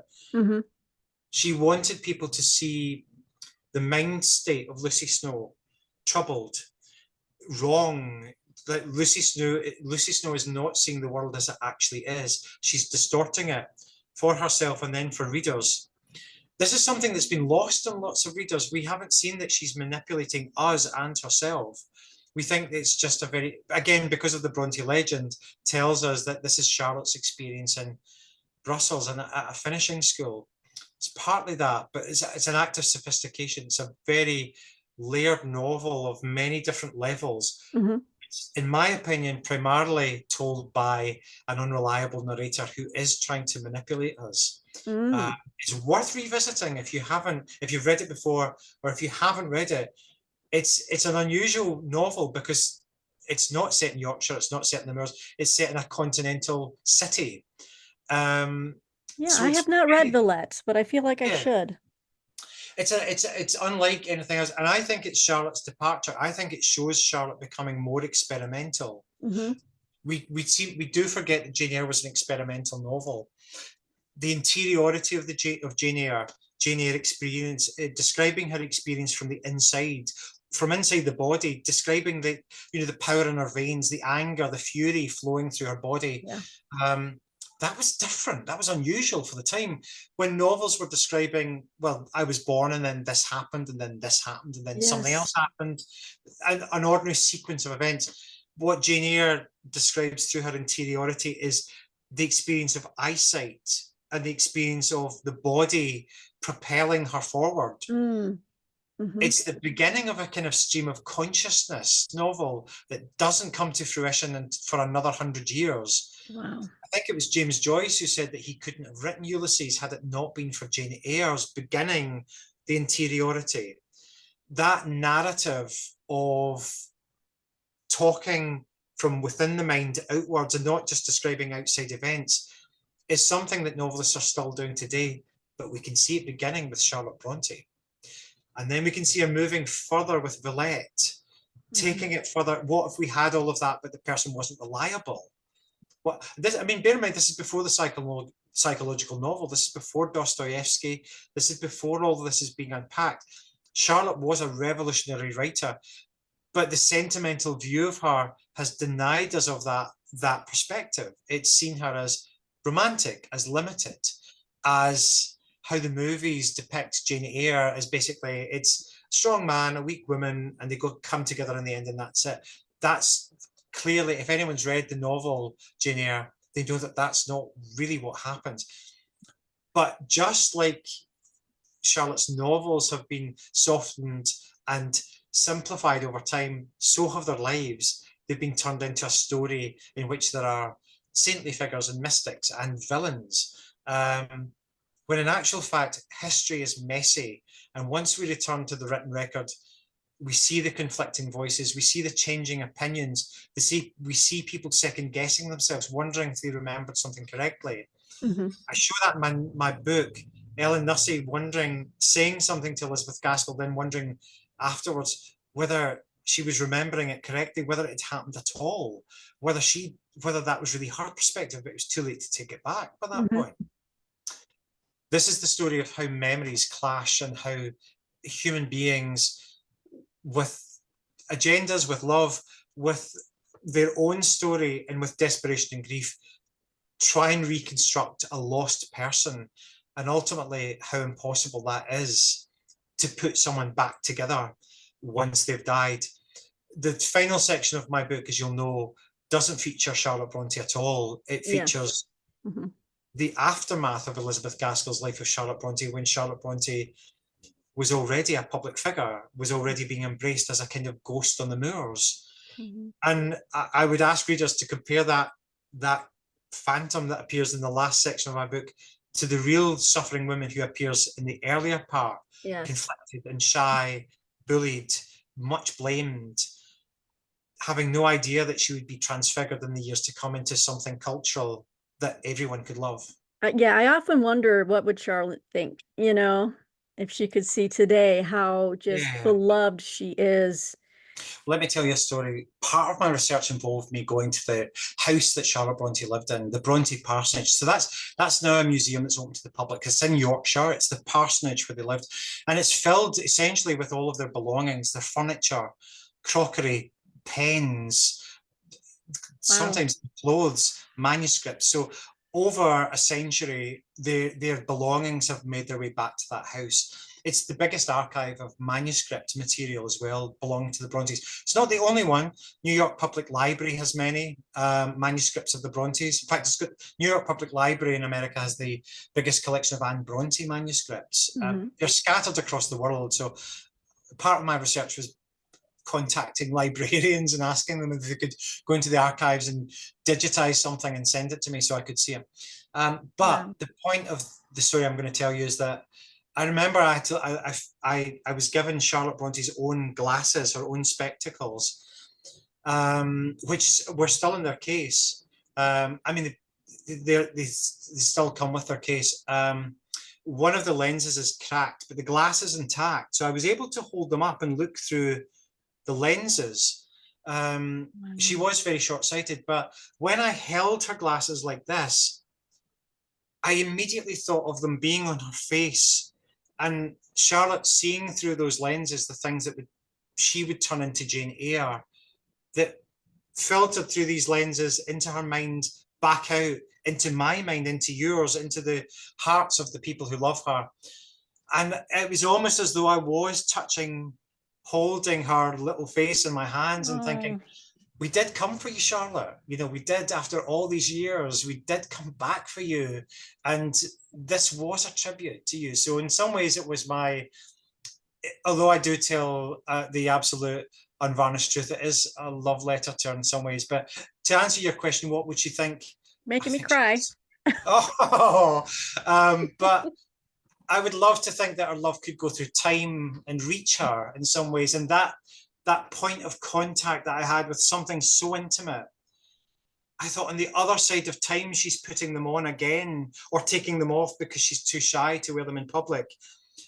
And I thought she could never have imagined that in the 21st century, someone like me would come and pick them up and think, Charlotte, we love you. Oh We're my here gosh. in the future, and we're going to tell the truth about you. We're going to restore you. And in that moment, when I held those glasses, I thought, oh, I'm going to do you justice, Charlotte. Oh, It's the man. last thing I do. Well, Graham, gosh, you certainly did. And you've touched me with that story because just her little face, yeah, her little Yeah, 4'8" frame, and just knowing and reading this book and how she dealt with such loneliness, such crushing loneliness most of her life, as well, yeah, not most of her life, but especially after her siblings died, whom she yeah, really loved. And I absolutely. She love was that you really devoted to call them. that out in the book, that Yeah. they were not uh, They weren't at catty. odds with each other, and that's how they're No. often characterized. They were devoted to each other. They were very close to each other. They didn't agree on everything, but they didn't have to. But they were devoted, and that long solitude that began after Anne Bronte died was incredibly hard for Charlotte. I mean, I do describe how those hammer blows of tragedy coming for Charlotte again and again and again, and still she still crawled back to her feet and started again and I mean, again. talk about resilience and Yeah. endurance and perseverance and We can um all learn so much from her. oh, absolutely. Yeah. And absolutely. What she can really just inspire you just to keep going, Yeah. and we were talking earlier, if you have a project or if you have a talent, keep at it, Yeah. Yeah. Yeah. keep Because at it. Charlotte Charlotte Bronte didn't know she was a genius. I mean, she didn't. Some people think that she did. I mean, it's easy for us to imagine that she had supreme self-confidence. We can see from her writing that she didn't. We can see from her biographical letters, I mean, her biographical writing, that she wasn't sure, that she hoped she had some talent.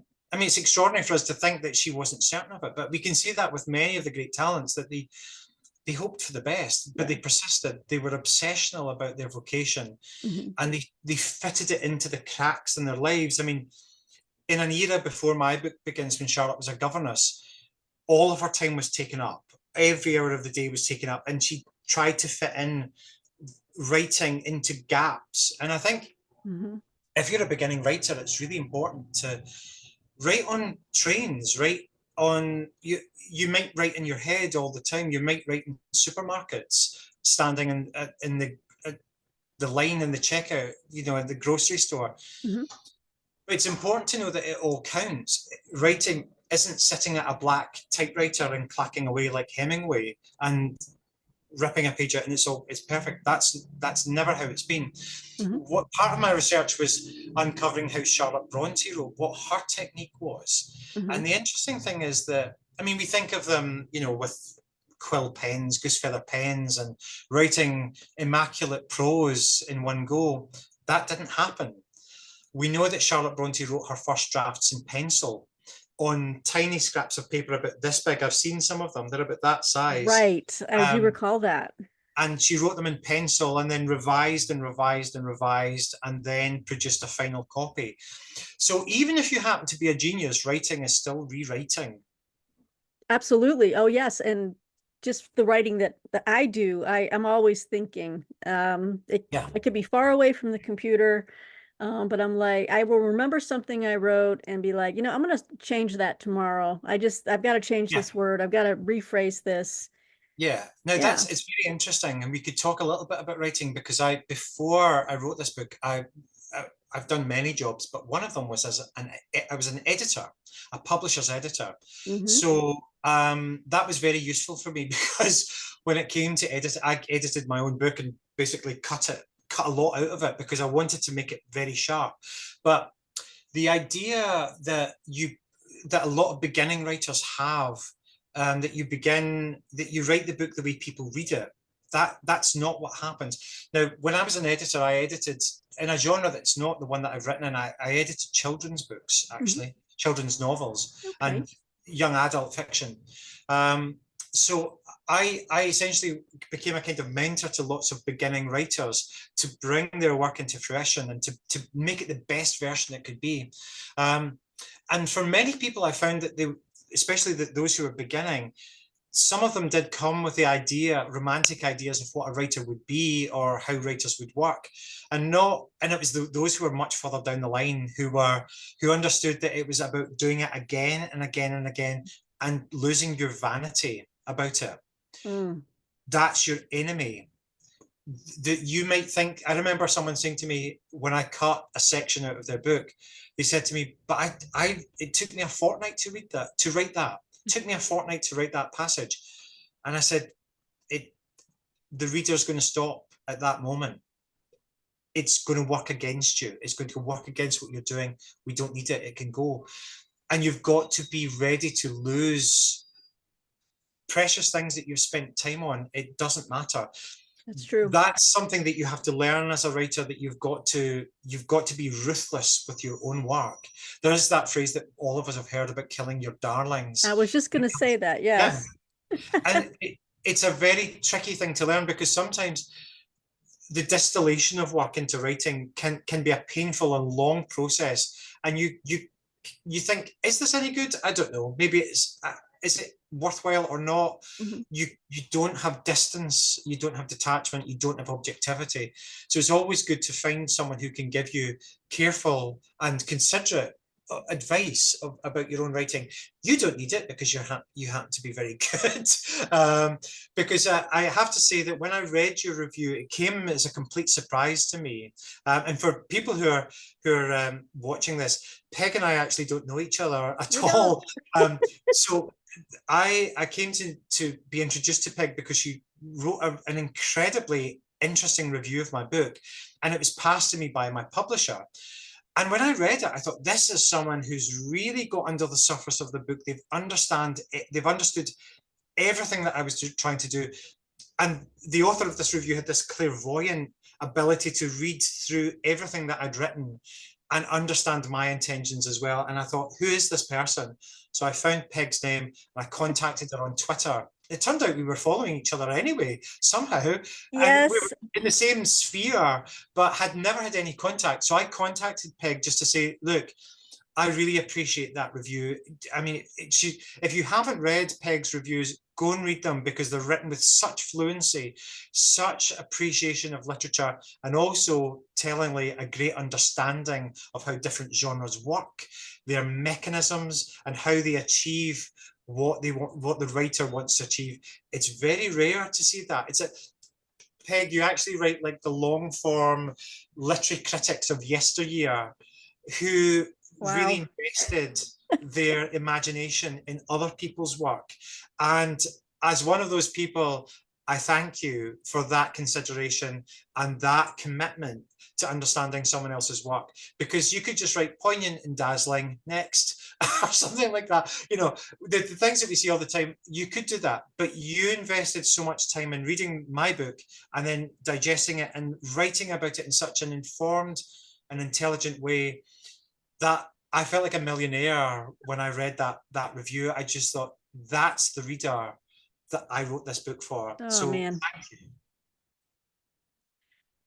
you. I just don't know what to say. I've told you before, when you reached out to me and you had such kind words about it, that's why I love to review, but I love it even more knowing that I understood. I understood what the author was doing, what they were trying to argue for or against, Absolutely. and so And the fact that I did that and I was true to what you meant to do in this book, which I love, and I encourage all of you to go out and read. That means the world to me. And I just thank you again so much for reaching out and saying that, because I write hundreds of reviews and I might hear back from 2 or 3 authors a year. that's incredible. I'm a beginning writer. This is, as you mentioned, this is my very first book. Right. So my book was published. This is the US edition. That's the UK edition. I was going to say, you have a different cover. Yeah, so I'll show you this. This is what it looks like in the UK in paperback. It was published this summer. I love it. An interesting cover. It says the last years and the scandal that made her. That's the publisher of this. Pegasus hardback edition is beautiful as well. Interesting. Yes. They did a very interesting thing with this one. They actually coloured her eyes to the correct colour. This painting, I mean, we're going off on a tangent. I'll go off on a tangent. Peg will cut this out. It doesn't matter. No, I won't. The original painting hangs in the Bronte parsonage in Charlotte Bronte's bedroom. It was painted by someone who'd known her, but they mistakenly painted her from memory with blue eyes. She didn't have blue eyes, she had brown eyes. Brown eyes. So the designer very cleverly corrected the colour of her eyes on that cover to brown. Now, that means this is the very first time this image has appeared correctly, with the correct representation of Charlotte Bronte. And isn't that just the most perfect way to represent her? That's what I was trying to do as well, to create a correction of the record, and the designer got it as well. Wow. So it just from top to bottom, right? It's like this book has been your theme, your argument, your avenging spirit of Charlotte is even now reflected in the design. In the design. Absolutely. And then in reviews, I mean, to come back to your review, you said that not that many people respond, but I can't speak for them. But I mean, as a beginning writer, as someone, again, the point I made, this was published on the 5th of August. So we're now a month away from that. Now, I had no idea how people were going to respond to this book. I thought people might be indifferent. They might think, oh, another book about the Brontes, who cares? I knew that some people would definitely read it, Bronte fans would read it, but more and more people are reading it and more people are responding. Good. The American reviews to my book have just been outstanding. I mean, I've been completely blown away by them. Kirkus gave it a starred review. Publishers Weekly gave it a starred review. Library Journal gave it a starred review. Oh, The publisher had said to me, people wait a lifetime for one starred review, and you've had three. oh, All of my Graham. so I'm blown away. And then but I mean, on top of all of that, there are attentive readers like you who make all of the work, the years and years of work that I put into this book, and it was many years, all worthwhile because, again, you just struck straight to the heart of it. And this is why I say, I encourage you to write further, Peg, because I know that you are a writer. I can sense it. I can sense a kindred spirit. And also you write with such flair, with such clarity. Viewers, Thank you. in years to come, you're going to come back to this video once Peg is being interviewed by me about her new novel. And you'll listen to me saying, Peg, write that novel. Graham is my new best friend, everyone. We are gonna be having monthly Zoom chats. Yeah. No, you have just made my, like I told you in the email, but you've made my day, my week, my month, and my year. Well, It was my same. pleasure. Let me just tell you that it's just my pleasure to read such outstanding, not only writing, but just the work that, and I know the work that goes into doing research. I mean, I haven't written a full length nonfiction history, but you know, I wrote a very large paper in Oh, school, really?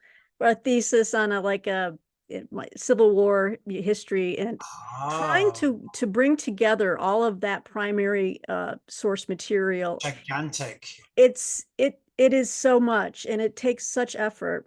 So So would you be writing on the Civil War just for argument? Who knows?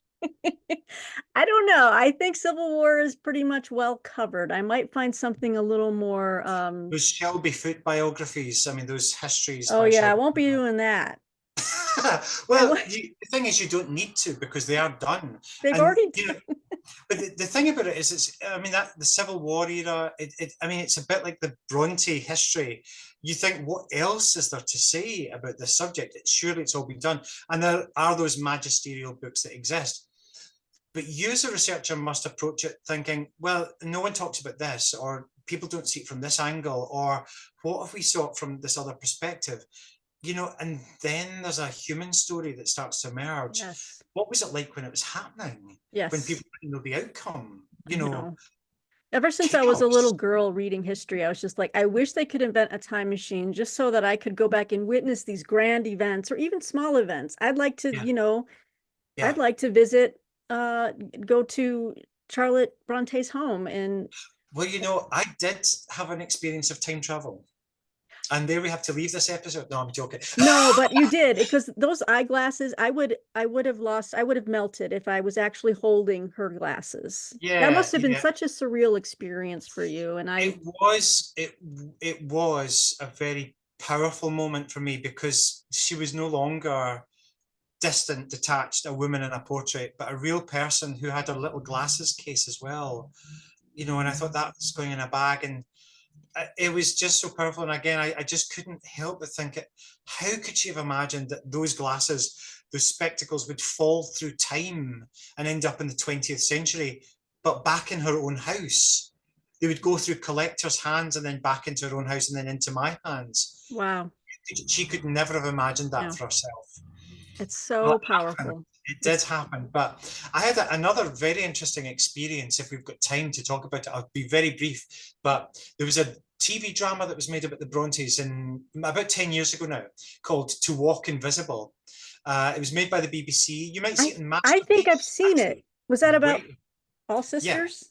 Yes, that's right. And it's actually brilliant. It's an excellent drama. I think the best I of loved all it. biopics. It's superb. Now I went to see they reconstructed the house and rebuilt it, and the precinct around the house on the moors behind the actual house. And I went essentially because the actual house has had an extension built since they lived there, and there's lots of trees around it that weren't there when they lived there. I So see. they reconstructed it the way it would have been in the 1840s. And I went to see it on the moors, and it was just the strangest, uncanny experience of time travel, of being in an approximate place, a place that's been in your imagination and that has now been realized in the outside world. It was the closest to time travel. And the interesting thing is that I thought at the time, if I was back in 1845, could I go to the door of the parsonage and knock it? And I thought I couldn't. I don't think I could. I couldn't. It was too human. It was too real. It was too personal. I thought I couldn't interrupt these people's lives and tell them Yes, what's going right. to happen. Mm-hmm. Mm-hmm. So I had to retreat and leave it behind. But it was an incredibly memorable experience, and having the dimensions of it all as it was then in my head almost gave me false memories of the past, as though I had been there as well. So that was long before I wrote this book, actually. But Wow. but it was one of those uncanny experiences that, Mm-hmm. when you have contact with something outside of yourself, something bigger, that's inexplicable. I can only imagine what that felt like. But now I want to rewatch that show, that adaptation. Well, not an It's adaptation, but absolutely spectacular. yeah, Yeah, uh it's really clever and so well done. mhm. Actually, speaking, I can now speak as a biographer and a historian. Much of it was so carefully reproduced. I mean, they went down to reproducing their clothes, reproducing. I mean, they had exact hinges and things like that you can't even see on screen. Mhm. Um, but much of what they say is in keeping with their own voices, the Brontes' own voices, or comes directly from their letters. So it's very well informed, and it's as historically accurate as it could be. It's filmed in Haworth, where the Brontes lived. So the street scenes are the actual street. So, but what they Yes. did was reconstruct the shop fronts as they were in the 1850s, 1840s rather. So it is actually, when you see them out walking about the streets and on the moors, it's in situ. That's really where. Oh Yeah, so my you get gosh. an insight into the reality as well. I knew there was a reason why we loved it. My partner and I, we just loved it. And we watched a lot of BBC stuff. Gorgeous. And we were just like, this is by far the best thing we've ever seen on the Brontes. Well, here's something that will tie us back to the beginning of our conversation, because if you watch it again, right at the very end, they introduce a person by the name of Ellen Nussey.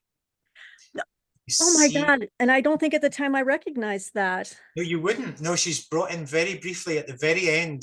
She comes to meet the sisters. She comes out of a carriage, and it's Ellen Nussey. Oh my gosh. Okay. Got my homework for the weekend. Yeah.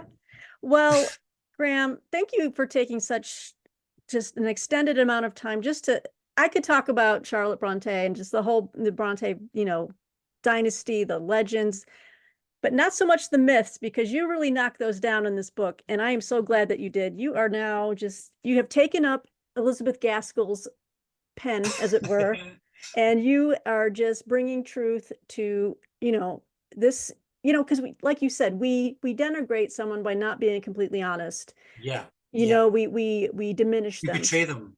Yeah. Yes, we do. And Charlotte, she had her moments, but they weren't anything like people, No. think. She wasn't the B word, okay? Yeah, yeah, exactly that. But I think also you're right. I mean, we do someone a disservice by not being honest about them. Um, we do betray them. And I think the truth is just always, whatever the truth is, it's so much more interesting than anything that anyone could make up. Right. It's better than fiction. Well, this book has to be on all of your must-read TBRs. The Invention of Charlotte Bronte, A New Life. This is the American subtitle, right? And just check this out, guys. I can't say enough. Graham, I could just talk to you all day and all night, but I do appreciate this really in-depth interview. I feel like I've got an exclusive You because have. because you're going to be, I have a feeling too with you, you're going to be doing more and great things. So, which leads into my next question. Do you have another project in mind? I do. So I'm working on my next book. It's going to be more about the Brontes. So I'm looking at Branwell Bronte, their brother. So my focus is now on an earlier period. Okay. Um, Branwell's mentioned in this book, but I don't explain.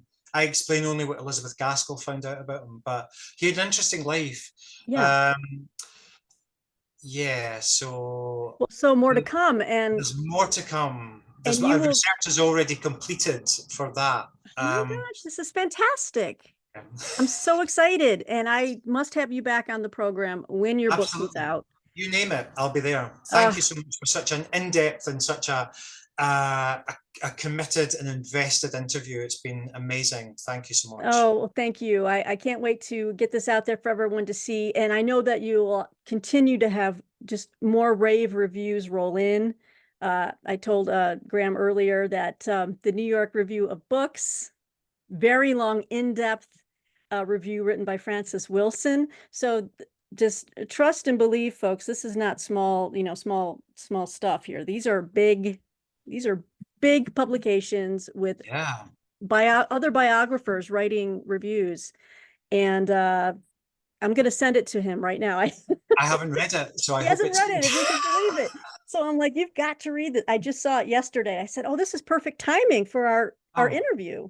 But I'll send it along to you shortly. thank you very much. Well, thanks again, everyone. Check out The Invention of Charlotte Bronte. And until next time, thanks for joining us here on the History Shelf. Thanks, Graham. Thank you. Bye. Bye. Bye-bye.